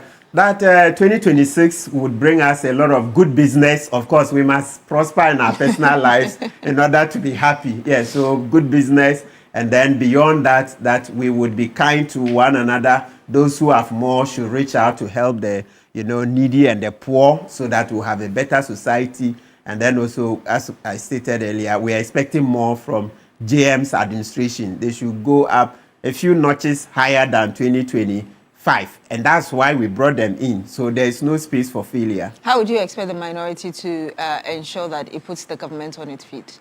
Oh, they should continue. We need that. And there's this singular request I make of the minority. There's this big move that can help fight corruption. We've been clamoring for over 2 decades now that we should change the asset declaration law so that when the officers who qualify to declare their assets do so, then the assets will be published online because we cannot do in newspapers. It will be too expensive. So that is one move. That's publication of assets that are declared. A change to Article 286 of our Constitution is something I beg the minority to focus on because recently in December, even though the IMF pushed, Cabinet refused and said they would not, they removed that provision. That's to say that there will be a new bill on asset declaration, but there will be no publication of the assets that are declared. And we are telling JM's administration then that is no law. And the IMF has been very clear with JM that, look, they need to put back that provision. JM's administration said they would leave HPC Prempeh's committee to deal with it. But when you read the HPC Prempeh committee report, pages 93, 94, they've not dealt with it. So JM, we are on bended knees. First, we'll beg you, but if persuasion fails, eventually, we'll do the force. So for now, we will beg that, look, put it back. If you've earned your assets honestly, you have nothing to fear. Yes, if you earn your assets honestly, you have nothing to fear. And so if we're to do that, look, Beatrice, today you can go to Assembly Press next to Accra Technical University or previously Accra Poly, and you can buy the asset declarations of J.J. Rawlings and other ministers. So let's go back. Sankofa. Sankofa, thank you very much, Mr. Kpebu, Martin Kpebu. But before you go, though, please, there's something else for you. All right, good. So now, are you looking for a university that will prepare your child for the future? Then Academic City University is the best choice for you. At Academic City, we do not just teach, we nurture creators, innovators, and leaders who shape tomorrow's world. We offer undergraduate programs in engineering, computational sciences, business and communication arts, and our BSc in artificial intelligence and robotics engineering are the first and only one of its kind in sub-Saharan Africa. With world-class facilities and industry experienced faculty, students do not just learn the latest technology, they create it. And for our working professionals and young graduates, we have got you covered too with our MSc programs in cybersecurity and data science analytics, as well as our professional certificate programs. At Academic City, our programs are practical, relevant, and future-focused. Call us on 026 269 3870 or visit academic.edu.gh for more information. Admissions are open now at Academic City University. Make your mark. And you're still here on Nite on TV3. A big thank you to Lawyer Martin Pegbu for being our host for sports and what you just heard him read. When we come back, of course, we'll bring you some more. Do stay with us here on New Day.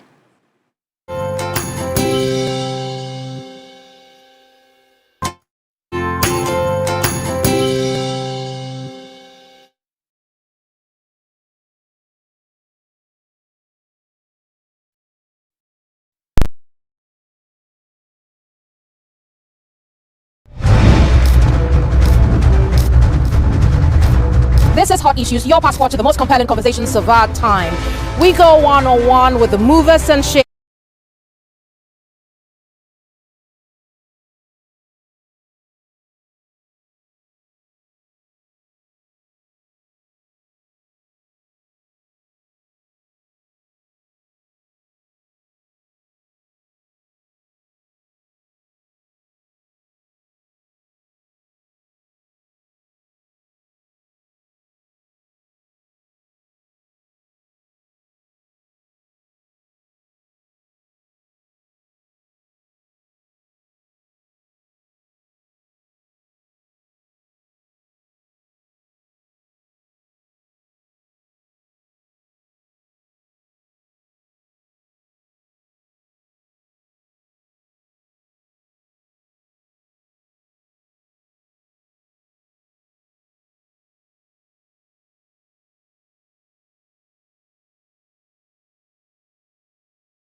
ya besini why na mi passe damano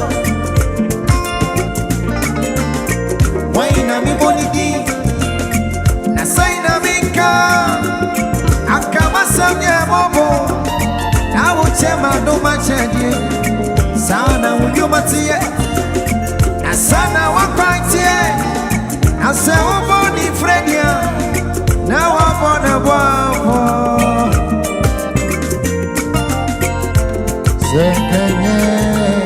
Zekenye radia Akaminisha sifobia Osomi samaliye Obomi ubai Ojiji mitata Obye manu Wapa mefisu minaso Wapa ya mi odishide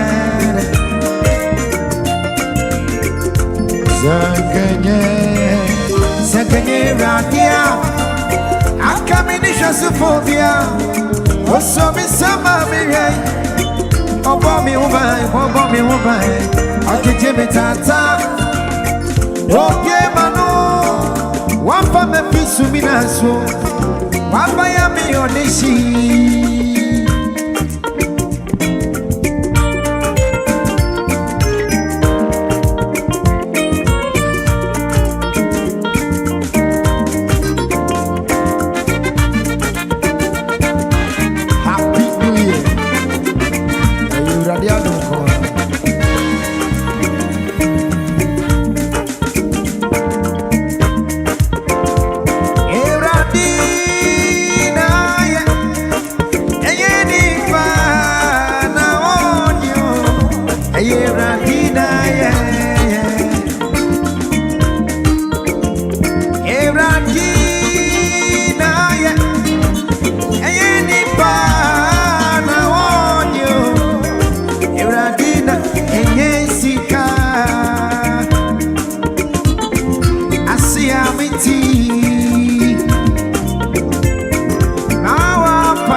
Samaria fue Mobra metio Ora via me uno Wakame itasem Amami wengi mio Semeshia Yesua Ankeria simonami bani say Edi dasona sam Asitre moye dene Ensu medike u Yesu Wakame itasem Enuti medine fraya Ebrati anuti na fendi eme wadio Kwamye masunesia Ebrati anuti afedi ema tiase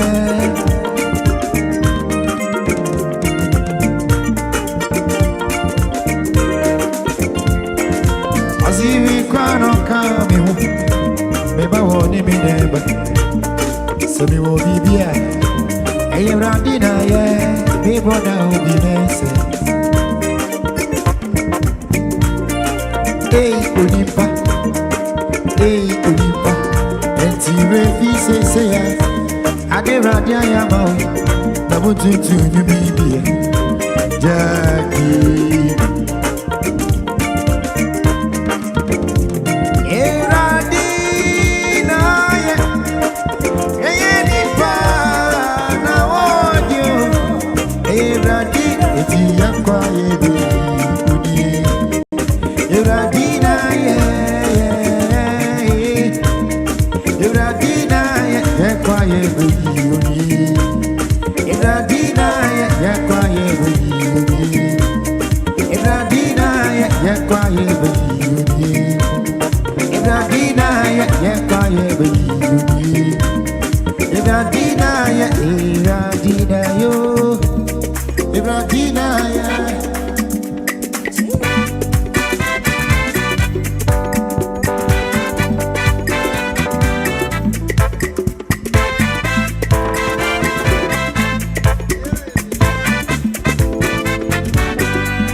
What a better way, what a nice way to welcome you into the new year 2026. We thank God for ushering us into this new year. I don't know what your resolution and your theme for the year is, but my prayer is that, please take your seat. Thank you. My prayer is that we walk in God's word in divine alignment. I'm a Methodist, and the Methodist Church of Ghana has declared that we walk this year in the word of God, and may this year be a glorious year. Say glorious year. Glorious year. And a glorious impact. And a glorious may you impact. have a glorious impact Amen. in your career. Amen. As a comedian. Amen. What kind of impact are you going to make? As a comedian, you make people laugh. So what again? All right. So thank you so much for tuning into TV3 and joining us this morning. My name is Abeku Agri Santana. I'm the Deputy Chief Executive Officer by the kind favor of His Excellency President John Dramani Mahama, formerly known as Wowo, but now Deputy CEO of Ghana Tourism Authority. And I'd like to take this opportunity to wish our President, His Excellency President John Dramani Mahama, and the first family, Mrs. Lodina Mahama, our mommy, a happy, blessed, prosperous, and a fulfilled year 2026. And to the Chief of Staff, the Deputy Chief of Staff, the Executive Secretary of the President, Dr. Callistus Mahama, and our honorable, adorable Gen Z's grandmother, Honorable Mamaga Ablajifa Gomashi, the Minister of Tourism, Culture and Creative Arts, and the Deputy Honorable Yusuf Jaja, and our CEO, the adorable Honorable Mrs. Mami Wajeto, CEO of Ghana Tourism Authority, and the entire Ghana Tourism Authority staff across the country, as well as our stakeholders, the private sector, tour operators union, hotel association, tour guides, and the creative arts, where I find my brothers who have made great impact. Oh, put your hands together for yourself. Let me start with Obi. I wanted to say Obi Amon. Like we're free system.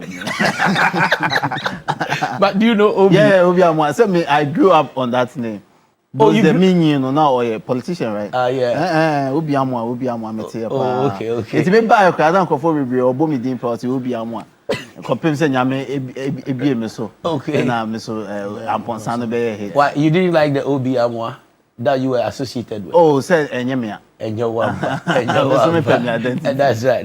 Well, you've done so well. Oh, stop it. The impact you've made goes beyond Ghana. You are one of Ghana's finest, entertainers, comedians who. You were on CNN. Yes. I've never seen any comedian who has come on CNN from Ghana. Yeah. You are the first Ghanaian comedian to appear on CNN. How did you get that feature? Yeah, thank you so much, Abeku Mowo. Guys, let's give it up for our boys. In fact, let's raise ourselves a little bit for you, because you are a big man. You have been part of our story from the beginning, Thank you. And even from the way you just introduced this show, people would think you were reading from a prompter. But no. It was just coming. We look up to you. That's all I'm saying. Thank you. God bless you. Thank you. So, to your question. So, I was contacted by a friend from DSTV that CNN was doing a profiling of comedians who also had a second job. So he thought I fit the profile. A stand-up comedian who's also an optometrist. And so I was like, I'm okay to do that. So the movement But in fact, when I read your profile that you are an optometrist, you went to the university to study the eye. Yeah. And optometrist, what do you do exactly? Yeah, we are primary eye care professionals. So you're a doctor? Yes, I am. You are a doctor of the eye? Yeah. I could prescribe you your new glasses anytime you walk into my clinic. Yeah, if you had any primary... Such a lucrative profession. The eye is a sensitive, part or organ of the body. Yeah. And nobody wants to lose the eye. Such a lucrative job. You've abandoned it. And you have devoted, in fact, your time.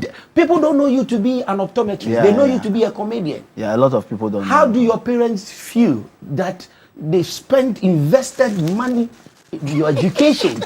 And you are talking like a parent right now. You entertain people, and to some, you even provoke and annoy them. Yeah. My parents are very much in tune with my comedy culture. In fact, my first show I did was when I was in level 600, and I didn't inform my dad because I didn't know how he would feel about it. And so when he saw the flyers out, he called me, and then he asked me, "Is this the career you want to pursue?" And I was like, "Yes," and he was like, "Go ahead." And so once they were okay with it, it didn't really matter the professional job I had gone to pursue in school. I felt like you don't let your passion die because of a certain position you are in. And I think it's a good decision I made to also pursue the comedy part of my career, because it's really been helpful. Where optometry hasn't been able to take me, comedy has done that. So, but I'm still a practicing optometrist. Just now I'm doing locum. Yeah, Okay, so you don't have your own clinic? No, I do more like a substitute doctor. Okay. Yeah, so if like I'm filling in for maybe somebody who is on a holiday, that thing. Because let me come to your colleague. So how do you feel? You have a doctor, a professional trained optometrist who is your colleague. do you give him respect as a doctor, or you think that you guys are on the same level? Honestly, I don't see him as one. This question You don't see him as him. They can have an eye problem, and me, I'll be helping them with one. They make me forget. Yeah, I gave Ojo. Okay. Baba Obi has helped me. I think one time he said I was exaggerating. I was being dramatic. I hit my eye with a gym equipment, and I called him.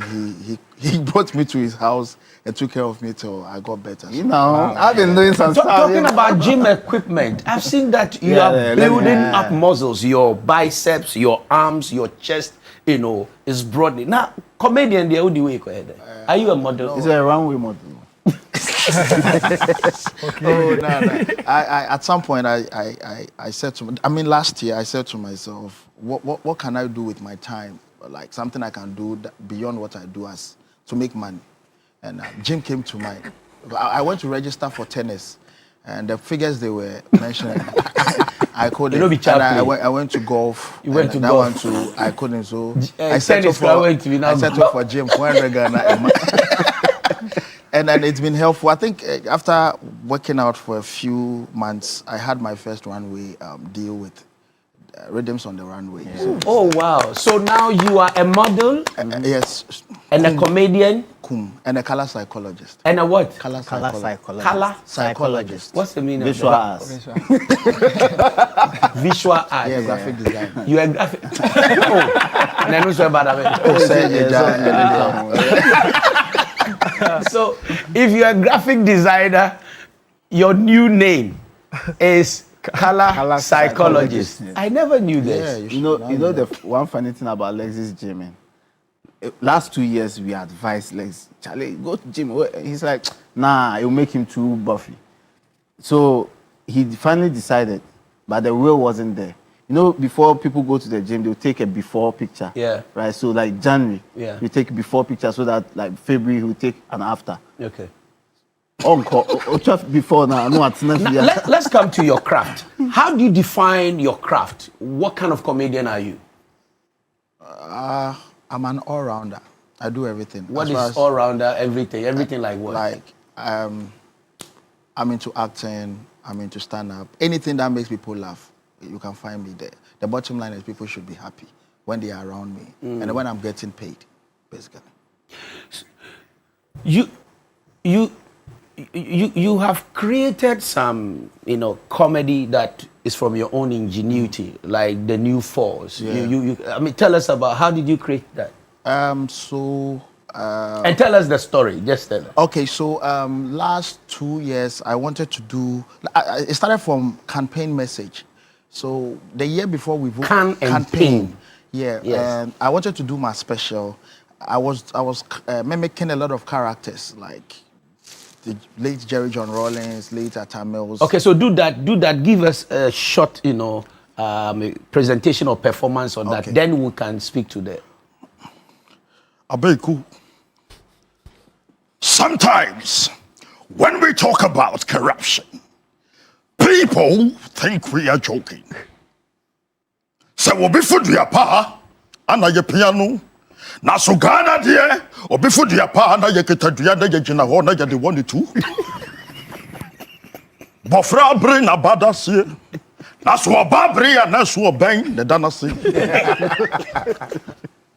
I hope I'm making sense. You are. To my beautiful late wife, Nana Kunedu, what becoming who's so. You see, I mean, Pemoya she. We are not supposed to be laughing. So we win. Okay, sorry for left. Now, Ejata, Bibi aboko there. Me yanom. Onye is yo. Sir.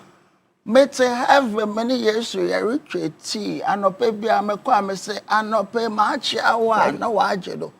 Rawlings wuye wa ba heaven ho. Ewo ho. Wa be form me cool group. Why you cool it? Or you plan to atie nyame o. Oh sir. What say heaven ho corrupt. Sorry for now, left. That number one no. Say ono wa ba heaven o. Or hwehwe pemi cream. Yo, yes, I can't do that. Daddy, now, what to say? But that's not bro. Oh, no, Brony, I love you.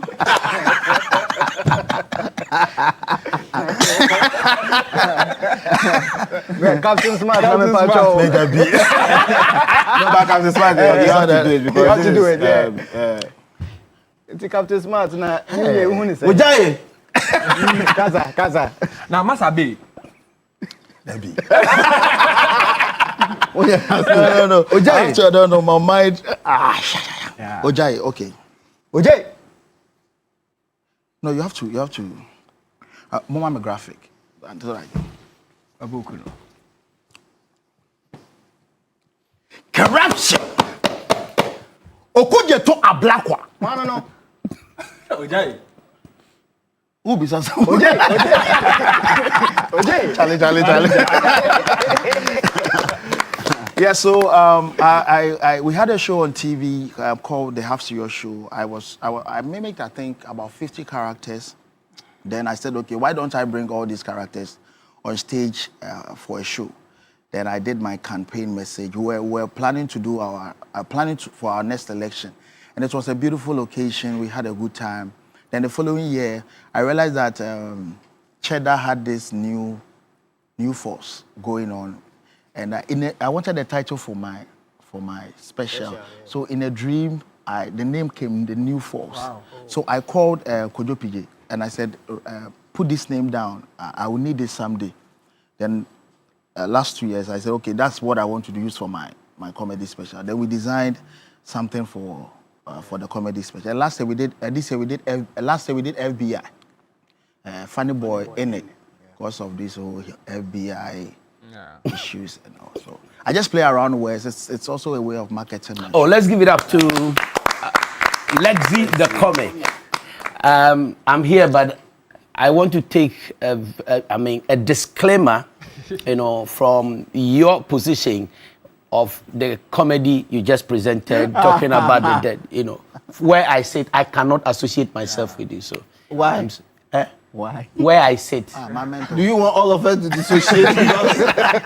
You are comedians. Oh, okay. I'm a former. Deputy tourism minister. See you. So I can't associate. Right. But I love your style. I don't know if you have had any, let's say, some disaster. When I say disaster, some backlash, people have fired you or even, won or attack you. I think when we started Half Serious, one time I think I mimicked. I think we did a church. We did a church, and I think I mimicked Agrada also. You mimic Agrada? And then, please give us Agrada, I beg you, because we have missed her. Her fans have missed her. Please. This one, the new year. Please, Lexi. We didn't know you can do Agrada. Then now give us Agrada every evening, 6 p.m. on your channel, social media. We'll come and watch you. What do you think about that? Yeah. And then some costume It shouldn't be about that. Yeah. New year. Watch out for the new Agrada. Is Lexi the comic? It shouldn't be about that. Okay. So the sport. Yeah. Please no, give us. Honestly speaking, Mame kasa. Yes, so we gonna papa. Uni.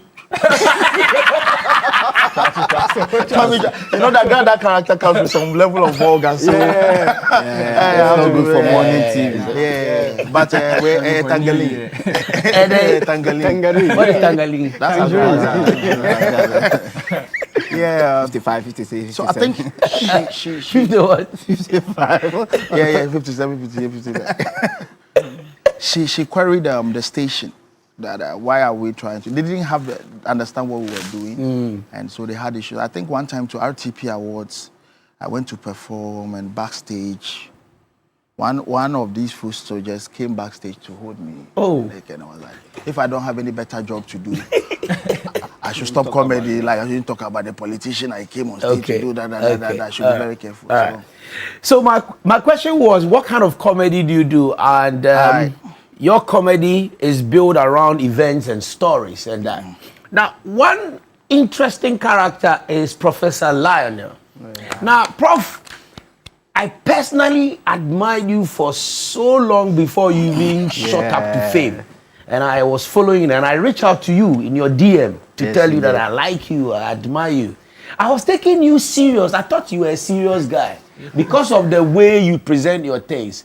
Now, for want of those who don't know how you started, I want you to give us 3 stories, names that we didn't know, and how they came about, so that I'll come to my next question. Okay, so I started with America and Japan. So with the Japan story, I said, na ekrobiso. Okay. Na sa kro ni yare bi ba so.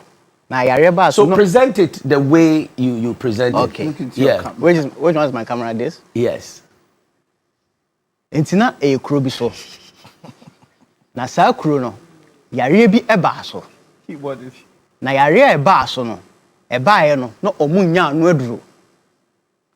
Entina omu pedro na omu nya. Enti omu ko omu konfo ho. Kese konfo no ona na oye kukudam e wo sa kro nim. Na omu bi sa konfo no.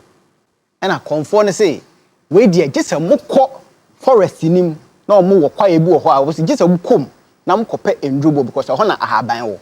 Enti omu yi nkrofo mienu. Eye America no. Dabi we Japan. Japan.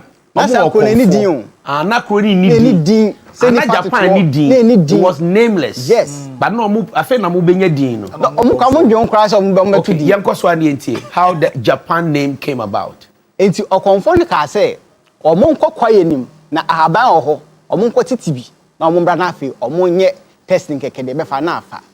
To omu yi nkrofo mienu awarefo mienu couple ye fe baako eno kokwe eni tete kokwe.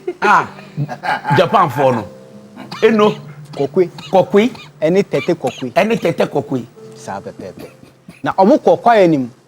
Omu kokwaye nim so omu boabo omu ho because omu nyamba enti omu fa abayire eni banche ni ade egu pan bim. Na omu koye no omu hwehwe omu nya. Na omu koduru baabi kwaye ni finfin baabi. Omu koduru ono na obi te ho a ono no all repair. Say na eye bosom na ono wo kwaye nim. Na sa bosom ye fe no bosom pi yanga. Iti bosom no hu omo no se mo be pedan e wa ha. E no mo se oh yare bi na asi e krom na okonfo se ye mepe aduro e wa ha se ni mfa mbra e krom. E no okonfo ni se ade munya aduro mpa aduro age se me a. E no se na de na ope na ye mfa mo na afi ma obema aduro na de akọ e krom wo. E no okonfo ni se me de me mpehwe o se oh ba yere wa ha o pa na o mo se dabi. Oh meko wa ho okonfo pa na bosom pa na bosom ne se dabi.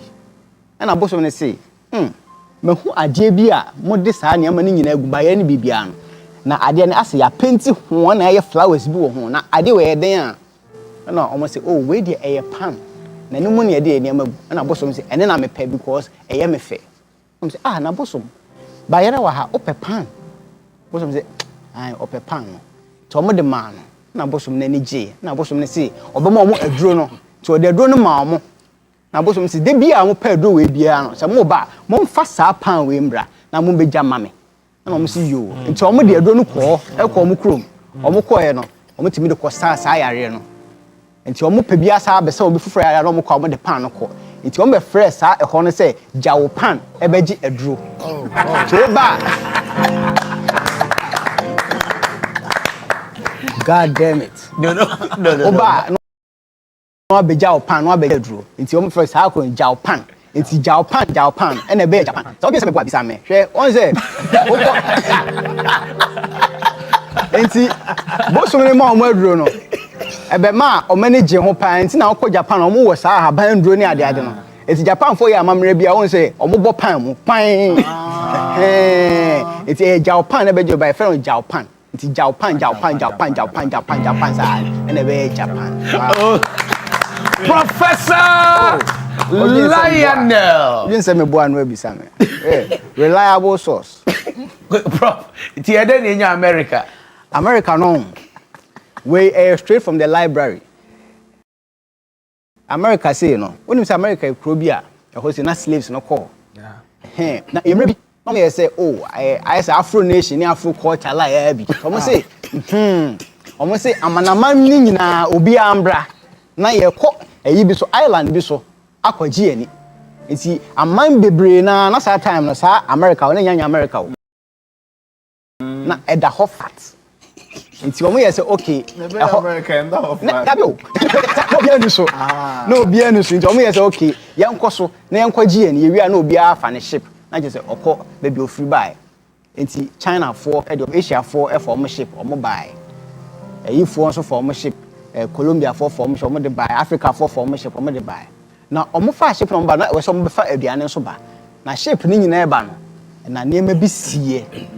Ewo pono so. Nti obi a ship say afi ship ni say no omo ntimi anya obi a akoka kire bebe omo free buy ni say oh ship na say nti mo fa from bra nti obi aka sa asase no so na je say aman bebre abeka e wo sa asase no so nti omo ya mo say chale ye buy say ye bagi ani aman bebre aba ha ba say ntimi nkofie I say aman Erica sa asase wo nti aman Erica no no man America na be America. It's na kwa America race bia wo hobi obenya Africa obenya China ni odwen se meboa amai Erica omo ba na omaka till date people want to go to America and they don't want to return. World Cup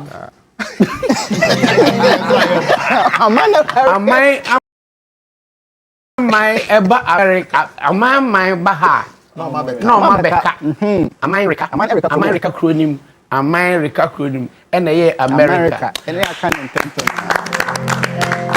but they say they're Trump in America. Well, let me announce to you that we are live on 3FM 92.7 on your frequency dial. Please tune in to 3FM 92.7 and you can also listen to this exciting, interesting, entertaining conversation that we're having with Ghana's finest celestial comedians. Now, Gabriela Ajo Tetewa. Gabriela Tete is the regional communication officer for the NDC and sends a message. I'm so proud of these boys. She calls you boys. Are you okay? Yeah, okay. Boys. Okay. OB and Lexi have done so well for their craft. They deserve all the good things that they are enjoying. And they are very consistent. This Gabriela is Utu. Yeah. It's a fair woman. Yeah. Oh, let's put ourselves a little bit for her. Thank you so much. Thank you so much. So, Prof, my last question before I come to your next colleague. You told us a story about Ashaiman. So, America there, you knew inti you bet to me Japan, so you knew. But what about Ashaiman? Ashaiman story, what be say? So, I research it take me 4 weeks. 4 weeks. 4 weeks. So now Ashaiman baby I want to net the house na enye baby na nipa eko. Ashaiman net the house. Net the house. No net the flat. No enye krokra. But papa penyi bi aye fe no Kwame Nkrumah. Na ono time oye president no. Your first president Osajifo Dr. Kwame Nkrumah na owo bodyguard bi. No odene enama obuade pa na obuno no ye bibia ma no na edrume bi na enkrofo pese omo assassinate Kwame Nkrumah enti omo ye so omo de bomb ebe hye bibim e de ama no na ne bodyguard ne hu ade no nti omo to bomb no. Is this a true story? Oh bra so odwen se meboa bisa me okay from reliable source. Okay to omo to bomb no e na bodyguard na twe Kwame Nkrumah enti bomb no koya na kwaji boom na Kwame Nkrumah say hey my bodyguard yi ankanya wa anka me wi enti obeda Kwame Nkrumah koma so na Kwame Nkrumah so be bibia ma no na dume bi na Kwame Nkrumah cheche nsase no yes say my bodyguard yi say na waya ma me wo mema wasase wi na asase we ira me de ma won de enya nko anu abusua eti Ashaiman asase no eye Osajifo Dr. Kwame Nkrumah na de man bodyguard. The man bodyguard. Oh, okay. No so wo je na asase we too much. Wo abusua na mumeti ma faketo ba o de fa chichiri kro ma ho. Enti o yes okay, o de be chichiri kro. No bisa nse na ekro we wo chichiri a wo be friend sen. I'm gonna say, oh, Kwame. So when him say me dear, me do a chi. Me na me bibi ama. And I say me do a jokofo say me dear. I say me ye me humble na me ferry ade. Na nkofo frɛ me a shy man. It's you almost say a shy man. Sir, it's you frɛ ko say oh, a shy man na me de beto so. Sa na nkofo say oh, ye dear, ye ferry ade nti a shy man na. Nti a shy man. And all the two ko so friend a shy man, a shy man, a shy man, a shy man. Na be a shy man. Oje nse me boa. Wait. No. Me a follower do I say shy man. A shy man. A ferry. Bro, sorry. No, sorry call. Sorry call. Fire talk. It's not Kwame Nkrumah. Shy man. So, a shy man, according to Professor Lionel, in fact, his name is spelled Liar. Yeah. Professor Liar. Liar. Yeah. Nel. Professor Liar hyphen or dash Nel. So Professor Lionel. So he presents his story as if it's a deep, anthropological research work. And because he's a great storyteller, you tend to follow his storytelling. But in the end, it's a lie. No, he said it's anthropological. Okay, so let's come to you, Nana. Nana, what's your style of comedy? Okay, for me, I do observational comedy. What is observational comedy? I observe things. Like the joke I did on you when we were outside about you meeting some white guys, it happened. Ask him, it happened. Yeah. Like it happened. But you didn't find the funny side of it. But when I was watching it, it was funny. So one day I'll do it on stage. I didn't hear you laugh. So I observe, real things that I made. So December in GH, Dirty December, 2025. You observe things. Yeah. So tell us a story. What happened? How do you find the December in GH? December in GH. If I remember today, I will link it to KOD. It will be linked to KOD. It will be how how he has suffered, and now he's making the Kumasi prisons do Fashion Week. The inmates. Damage control. It's damage control, bro. I mean, like, you see now Mahama. I think now the president. I think we should put our hands there. Now, because of him, every sector is working. Yeah. The police, the military, so I think the prison service, they had a meeting, they were like, what are we going to do? What can we do? So that the president will find favor in us. So it was a meeting. They had the prison, the officers, all of them. So they were sharing ideas. So they're like, the police, this is what they are doing. No. So the prison and the police, what is the link? So if they arrest the prisoners, they bring it to the prison. So we have the prisoners. Let's do fashion show. And I'm very Likem. Kumoji. And then Likem pamuntade now. Now yeah. Because sometimes it be our best almost a carry. Yes, no woman would do that. The college sharing.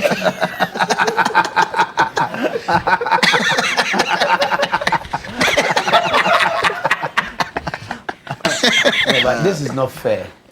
This is not fair. We are not I don't know if you guys from are the CEO of the deputy CEO. From the deputy CEO. I don't know if you guys have some sensitivity or some areas you don't apply your comedy. Like religion, people with disability, conditions. I forgot to ask me. I forgot to ask you of comedy.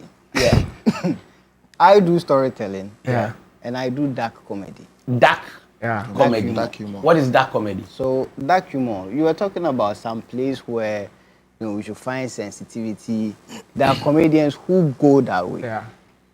So some people do observational comedy, storytelling, and dark humor.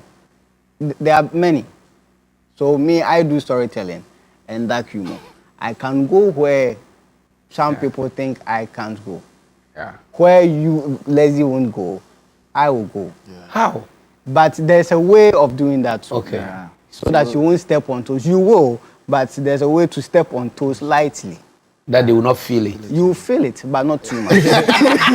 You love it. Yes. Ojo actually has friends like that. Yeah. And see, one thing is, if I'm talking about a disabled person, our friends who are disabled, they don't like to be sympathized. When you are sympathized, they don't like it. They want to be in on the yeah, job. but like us, we want to sympathize with them, and they don't like it at all. We are equal. That's how they see it. We are equal. So, Sreme, Same, it's Sreme, Joe, yeah. Somebody else. I performed in Kumasi, and last 2 years. Yeah.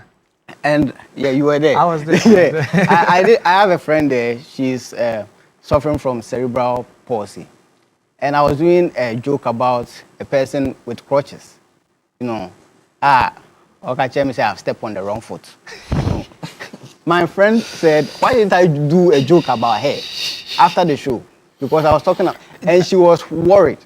So I did a joke to her personally.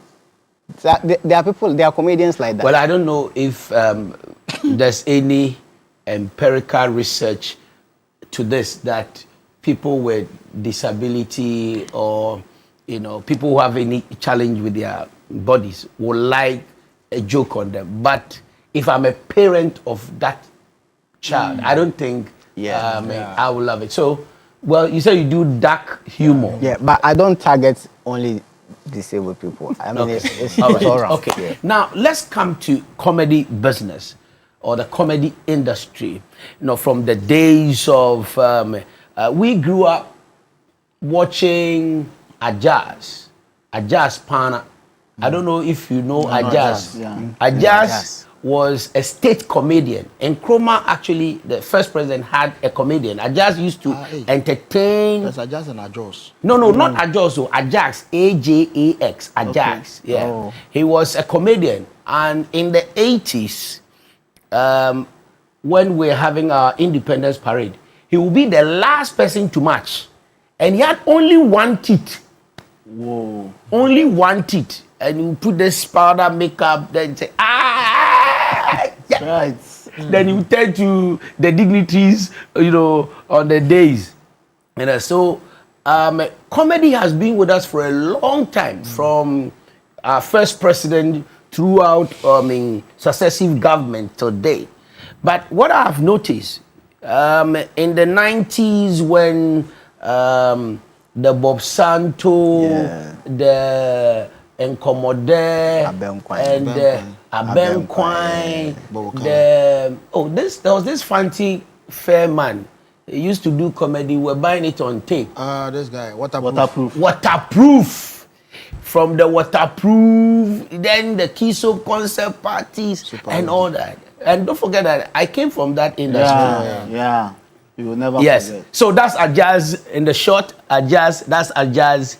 Yes. So Ajaz was actually a state comedian. Wow. And when the president received guests at the Flagstaff House, then, for maybe a dinner or banquet, he will come and entertain them. Wow. Yeah. So comedy has been with us for a long time as a country, but I've noticed that the industry has grown.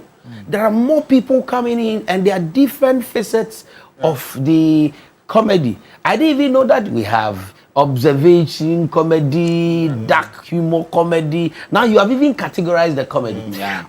Would you advocate that there should be an institution or a school to train people in comedy, or ever? Oh, that would be perfect. That would be perfect, because now, especially now, we have an industry. Yeah. We have a stream of young talents who want to get into it. We have, these guys doing well for themselves now. We have A-list comedians also doing their thing. You have A-list comedians. Oh, yeah. Like the musician we have. So who are the A-list comedians in Ghana? Oh, you're looking at us. Obi, Lexi, Roman, DKB, Chemical, Jacinta. Oh, the comedians who have their own shows. Like your show was sold out. Yes, you too. Even the Billies have their own shows. I mean, I think the categorization, you would know where you are. Yeah. So, but like I'm saying, so we have an industry, like we have people that the young ones look up to. Yeah. They want to be like us.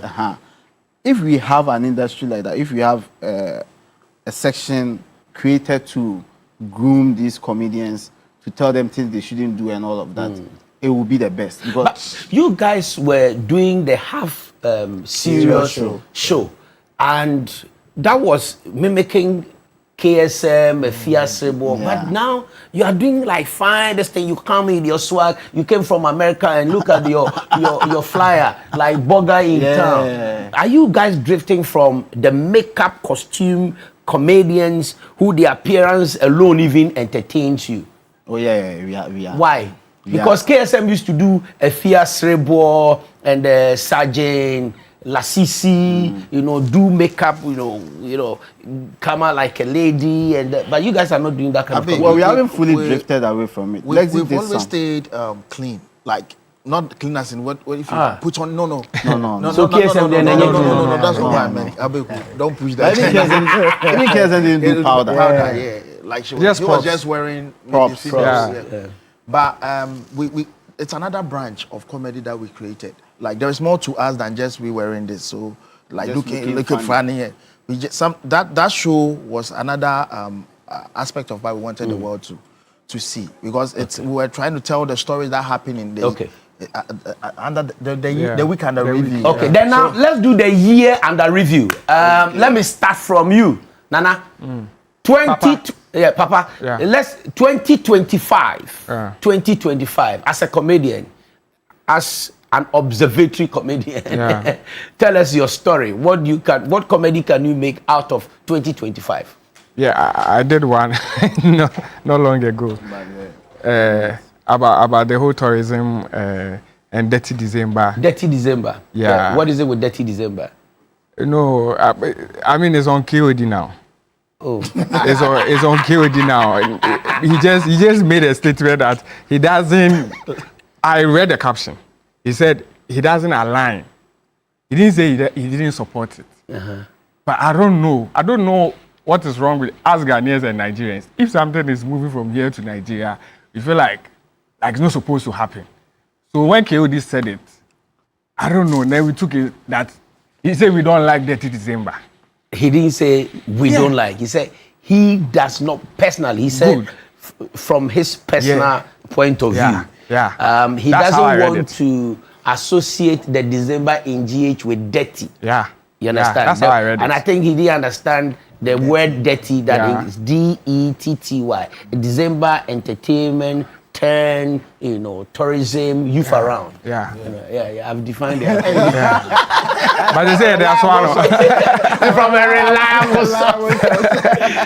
Okay, Prof. 2025. Yeah, 2025 was a great year for me. I did my show, TED Talk.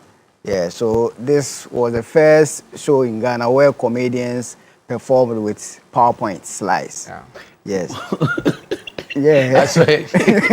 Comedy with PowerPoint slides. And it was great. It was a sold out event. Yes, it was. When they Jerry no one sem kakra. And then there was them. Only Jerry problem. Oh, what day? Skasem. How much you see carrying now? So much you say menya amana. Which is something, Mr. B, as you are in power now, we want you to look at it, because the GRA people, they need to look at it. Entertainment taxation again.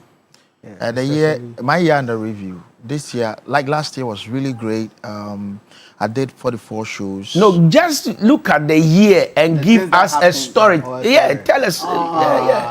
Oh, I cannot say much about other things, but I can share a personal experience I had with Reggie Rockstone. Okay. With Reggie? Reggie. What happened? So every year when I do my show, I bring one popular person to introduce me. So I think I've reached out to you one time that I needed you to introduce me. So I've done Captain Smart, I've done Dankweku Yeboah, like great. So it was registered. I called Reggie. I think a month to the show. Reggie was like, you know, Reggie, you won't call Reggie without him telling you a bit of history about hip life. Yeah. It has nothing to do with hip life. Like, Grandpapa, where do you make you? Yeah, Joe. Where do you wait for me, Jack? Grandpapa, I would say, na 28, me here for me show na. Oh, comedy for crowd, they say me support him or Bisa Foster Romano. And one I'm a yama hip life. Way back 1994, Satam, Nasata Kake Kula na Mutie, Joe, Anna Faye, me ye be ma TikTok, Satam Chrono Bera Piagia, the nation free gym, or better than what to fed, and I'm see. Zilla, myself shall buy you animal. I think somebody was buying watches. So I'm a baba, mom. So I had some South Africans come to Ghana to help me do the show. And Reggie was like, okay, this is the idea he wants to share with me. Like, when the South African Chris Mapani is performing, at some point he should say, Eyamodana. Ghanaians hearing the South Africans say Eyamodana will blow their mind. Then Reggie will come from backstage and he'll go like, yeah, that was the idea. So, okay, it's a perfect idea. So when I called him on Tuesday to the show, Joe, Echi omoba momumbre fie na yendidi ni yendidi wa cheni ade sisi akra no me wa akra. And I'm saying, yo, okay, Reggie. Na da ben na show ni ye no Saturday we say, "Hey Joe, where the mayo boni?" Me no ka say me Kumasi. I said, "Grandpapa." Yeah, I said, "I cry." And you know, but I couldn't challenge, so I just said, "Okay, fine." Os ba me boa. My young fro chia me kwa me no nyema. Me say, "Okay." So we call Chame Kwame. Oh, Regina, Bizarre Chame, your freestyle been here, so bet to introduce Lexia. I say, oh, that's where there any problem. Right about now, let's invite Lexia. Reggie said, that be where there you find your introduction, my from back. You know that Friday I took the South Africans to Reggie Rockstone's office. Okay. We saw Reggie there. Someone said, when you saw me, I didn't say anything. You were like, Joe, where you watching me? Yeah, where you Zilla, you're fine. Mama Wele. Yeah, Mama suggest to meet Mama as though I am. Yeah, but you know, it was a good year. That Lumba, should I? He's dead. No, okay. Yeah, it was a good year. Yeah, it was a good year. Ebusia Perry, Tupac. Yeah. We had Tupac also. Papa Shi. My favorite highlight of the year was when I think Otunfo was doing a Kwasiday or something, and then people were going to greet him, and then one Nigerian king. Igbo. Yeah. Oh, the Igbo king. Yeah, the Igbo king. Yeah, was going to get. The kids were like, now what walk on? I said, Omo, I want to greet more. You know how they baba. You can't just say.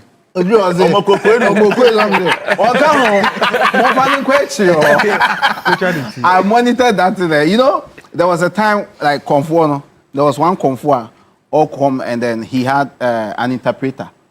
The Konfuo is a young guy, but the interpreter is old. Sidika. And then while he was going to while he was doing his thing, the guy will interpret. Now or yeah, but could be na the guy interpreted wrongly. He was see the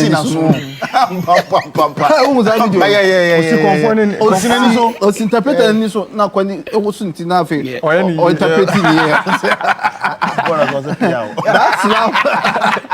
that slap is one of the slaps that happened this year. The other one was the one that happened at the barracks. The man who's changed the pharmacy. Yeah, that was sad. But the Nana sent me a mobile a guy now all counter nation. Yeah. I told you Kakana and Sister Kamua. What woman? Nana sent me a yeah. Those were some of the. Did you follow it, Abi? Yeah. I'll come to you for that.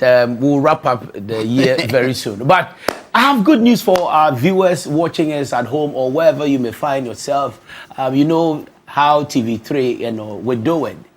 We are in New Year, and we want you to cash out big time. Now, today being the first day of the New Year, 2026, we're giving you a whopping 30,000 Ghana cedis cash right now. So pick up your phones and check on the screen and find out the missing number. Just text it to the short code and you stand a chance of winning 30,000 Ghana cedis cash today, right now. So pick your phone. Check the missing numbers on the numbers that we have displayed on the screen. Just put in those numbers. If you are lucky, you are getting away with 30,000 Ghana cedis. So how much are you paying? Just a little. You try as many as possible. You can try 10 times, 15 times, 20 times. If you have 200 cedis or if you have 300 cedis, spend it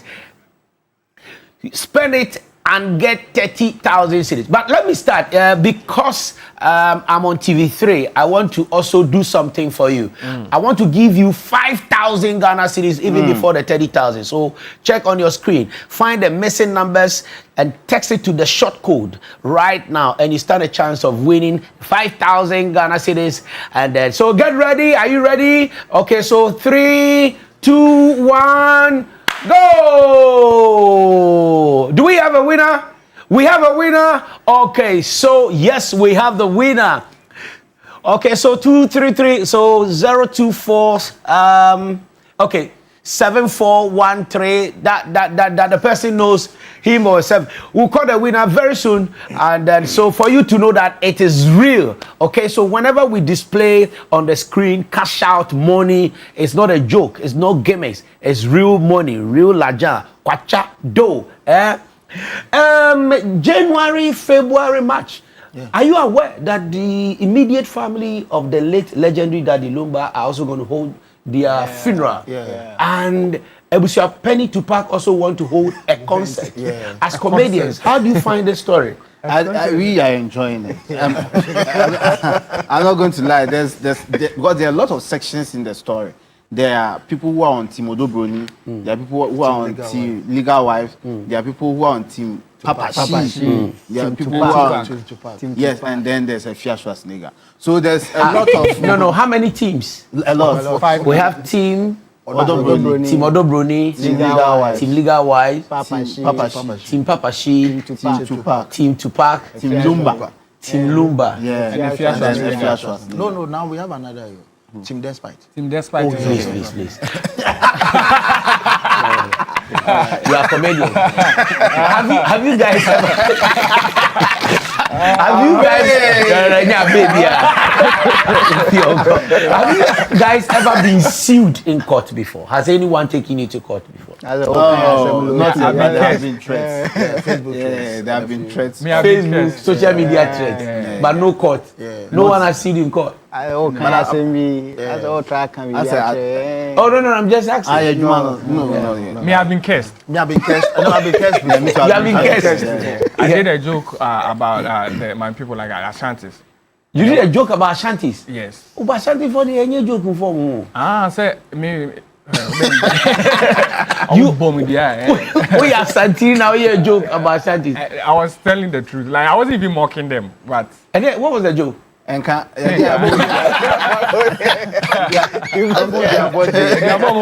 me there. 2026. Me to be na obi you know no tune to as no bomb me there.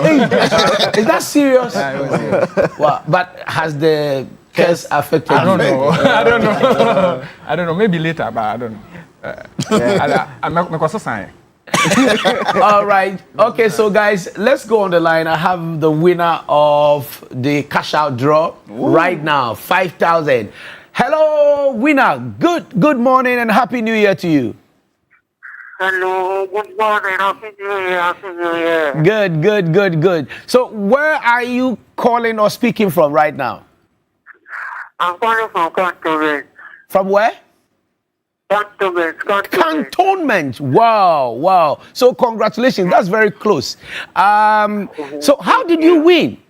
Did you try it before or just, when we said that you should text the missing numbers on the screen? Oh, I'm just home with my family. I'm watching your program, so I was just trying. Oh, wonderful, wonderful. Have you received the money? I received the money. I just saw it. How much have you received? 5,000 Ghana cedis. 5,000 Ghana cedis. Wonderful, wonderful. It's so real. It's so real. So, what are you going to do with this 5,000 New Year? Since I'm with family, I think I'll do something for mom and my brothers. I have 8 brothers. Oh, good. Oh, good. Oh, good. Since you are in cantonments, just go to Osu.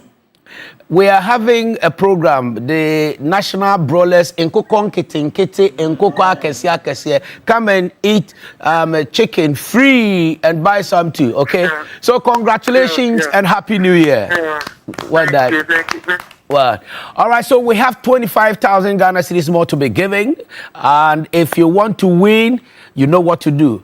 Text the missing numbers from the numbers that we have displayed on the screen. A *439 hash, *439 hash, *439 hash, and you will also be, and please select option A, *439 hash, select option 8, *439 hash, select option 8, and you also stand a chance of winning 5,000 until we exhaust the 25,000 Ghana cedis. All right, so guys, we're on the Lumba teams. Yeah. So which of the teams do you belong to, Obi? I am on team Daddy Lumba. Yeah, because I feel like but they are all Daddy Lumba. No, there are people who are in support of Daddy Lumba no matter what he has done. Okay, so that's team Daddy Lumba. Yeah. You? Team Despite.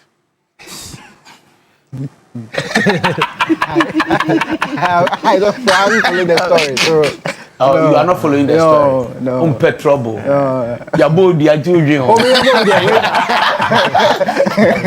I'm on Team Tupac. Tupac. What about him? No, he's organizing concerts and stuff. He helps the industry.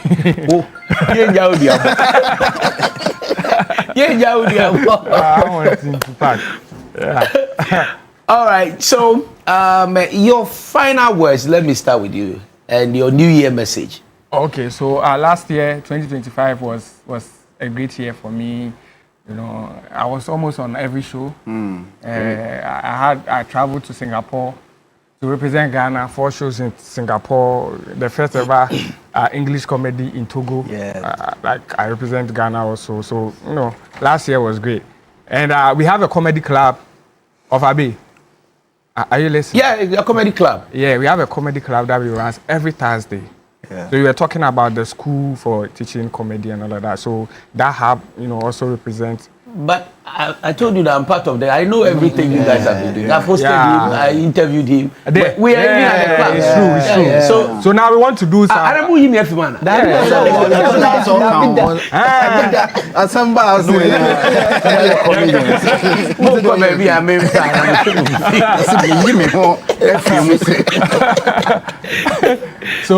So we want Ghanaians to continue patronizing us. Wonderful. Support. We want the same support and even more in 2026. And Happy New Year to everyone. Continue supporting. Okay, so I'll make a passionate appeal to our artists, event organizers, that every event needs a comedian to do an opener.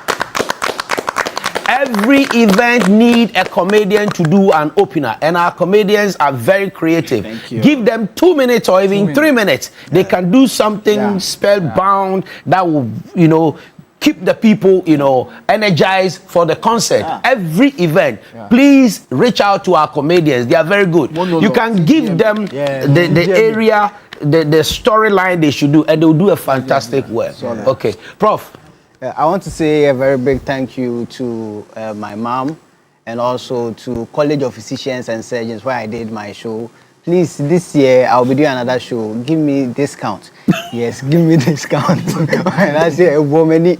Please. And to everyone who supported us, Ghana Comedy and also Ojo, I want to say a very big thank you. This year, let's do it bigger and better. And please, God first and take good care of your health. All right. I love you. Did you say ouch? I said cash. Ouch is paluta. Okay. Cash is agrada. Yeah, 2025 was a good year. We did a few international shows and more local shows. This year we are hoping to do more. And Ghanaians last year showed us a lot of love. We were able to fill, I think, almost all the auditoriums in Ghana. National Theatre, Buko Marina, the Icons. I counted your shows, UPS. 48 shows. Yeah. You alone. Everywhere. Including the Ministry of Tourism, Culture and Creative Art. Our 9 lessons and carols. Yeah, too much. Yeah. So I'm hoping that this year will be much better than last year. We make more money. So to everybody, I mean the corporate entities out there, we need your support. Ghana Comedy can give you the same numbers other sectors can give you. So when we come to you for you to support us, we need you to support. We'll give you the results you want. World Cup is coming. If you need influencers to push your message out there to drive the conversation, a lot of stand-up comedians are here to make it sink in the way you want it. Obi is here, Papaya is here, Ojo is here, I'm here, DK, Before Star, Jacinta. Everyone, just pick any of us and we can drum home whatever message. Wonderful. Obi. Yeah, 2025 or 2025. Yeah. Was one of the best years for me as well and for Ghana Comedy in general. It was last year that I realized we could travel outside. I did a competition in North Carolina with 90 plus comedians and won. And I realized that a little bit. And it shows how hardworking Ghanaian comedians are and how ready we are for the world. So last year was amazing, and we are hoping for more this year. I traveled, but when I came back to do greetings from abroad at the Buko Marina, Ghanaians showed up for me and for Ghana Comedy, and I'm super grateful for that. This year is going to be massive. This year is going to be one of the best. So thanks to God, thanks to wonderful people. Shout outs to Akosia. I know she's watching. Yeah, your shout out is different. So Akosia, Travel. Thank you very much. All right, so it's been absolute pleasure hosting my brothers in the creative economy or the creative industry, specifically comedy, which I've also been part of the comedy industry about 2 decades plus ago. So it's very fulfilling to see the very platform that we started that is growing, and we have professionals, from all disciplines coming into comedy. It's a clear indication that our creative arts sector is growing. And a massive thanks to His Excellency President John Dramani Mahama for his promise, 20 million Ghana cedis into the creative arts sector. 2, again, developing a second national theater in Kumasi, a promise that he's going to fulfill before his term ends, and the massive reforms that he has brought into the industry. And again, under the Black Star Experience vision of His Excellency the President, Ghana positioning itself as the cultural capital of Africa. Now, there were a lot of arguments during the December that Ghana is losing. We are not losing out. In fact, it's good that you argue, and in fact, it's good that you put us on our toes. But I want to tell you emphatically with an empirical evidence that there's no destination in West Africa that beats Ghana when it comes to tourism. Right. Our domestic tourism has even grown more than the inbound foreigners coming in. You can check from Kwame Nkrumah Memorial Park how every day people are going there, including school kids. You can find out from the southern part of Ghana how media houses are organizing tours and trips and escapes to other parts of the country. So tourism is growing, tourism is developing. The awareness of tourism has become so pronounced that players are coming in. There are infrastructure from accommodation, car rentals, tour guides, and so on and so forth. People are coming in the tourism space. One thing that we will plead and urge practitioners is service quality. Let us improve the quality of our service so that when tourists come into this country, they will spend more. And even among ourselves, whether it's a restaurant, a bar, a hotel, or a lodge, or an Airbnb, or let let people enjoy the quality services so that they spend. Under the Black Star Experience vision of His Excellency, in January there's an activity coming. In February, the Ghana Tourism Authority, we are coming with our Chocolate Week, which we are going to promote the consumption of cocoa-based products. In March, we have our Heritage Month. We'll see TV3 and all other media houses, promoting our culture and heritage, from our fabric, costume, our music, our food, gastronomy, cuisine, and everything. In April, our Easter festivity. In May, in June, heritage. In September, we have the Pana Fest. So tell me which country in West Africa has events like this all year throughout. So when our December in GH caught up, other African countries are copying us. But Ghana is the #1 tourism destination. We want to applaud our private sector players. Let's keep on doing. And 2026, as God has brought us, ushered us into this new year, the World Cup that we are going, Ghana is going to be loud. In UK, Ghana will be loud on the global stage. Let us do the best that we can so that bring more people into the country. Once again, on behalf of the Honorable Minister for Tourism, Culture and Creative Arts, Honorable Mamaga Ablajifa Gomashi, and the Deputy Honorable Yusuf Jaja, and also on behalf of our CEO, Honorable Mrs. Mamie Fua Wajeto, we wish Ghanaians a happy, prosperous, fulfilled, blessed 2026. And let me take this opportunity to wish the presidential advisor, lawyer, Honorable Mrs. Joyce Bawa Mokhtari, a happy birthday. Today is your birthday. Adorable, affable, eloquent, astute, a legal practitioner, lawyer Mrs. Joyce Bawa Mokhtari. Happy birthday to you. And to my boss, Father Dixon, happy birthday to you. On that note, thank you so much. My name is Abeku Agui Santana. Let's go for the news. And the news will be read by Honorable Sam Jata George, MP for Ningo Prampram and Minister for Communication and Digital Innovation. God bless you. Happy New Year.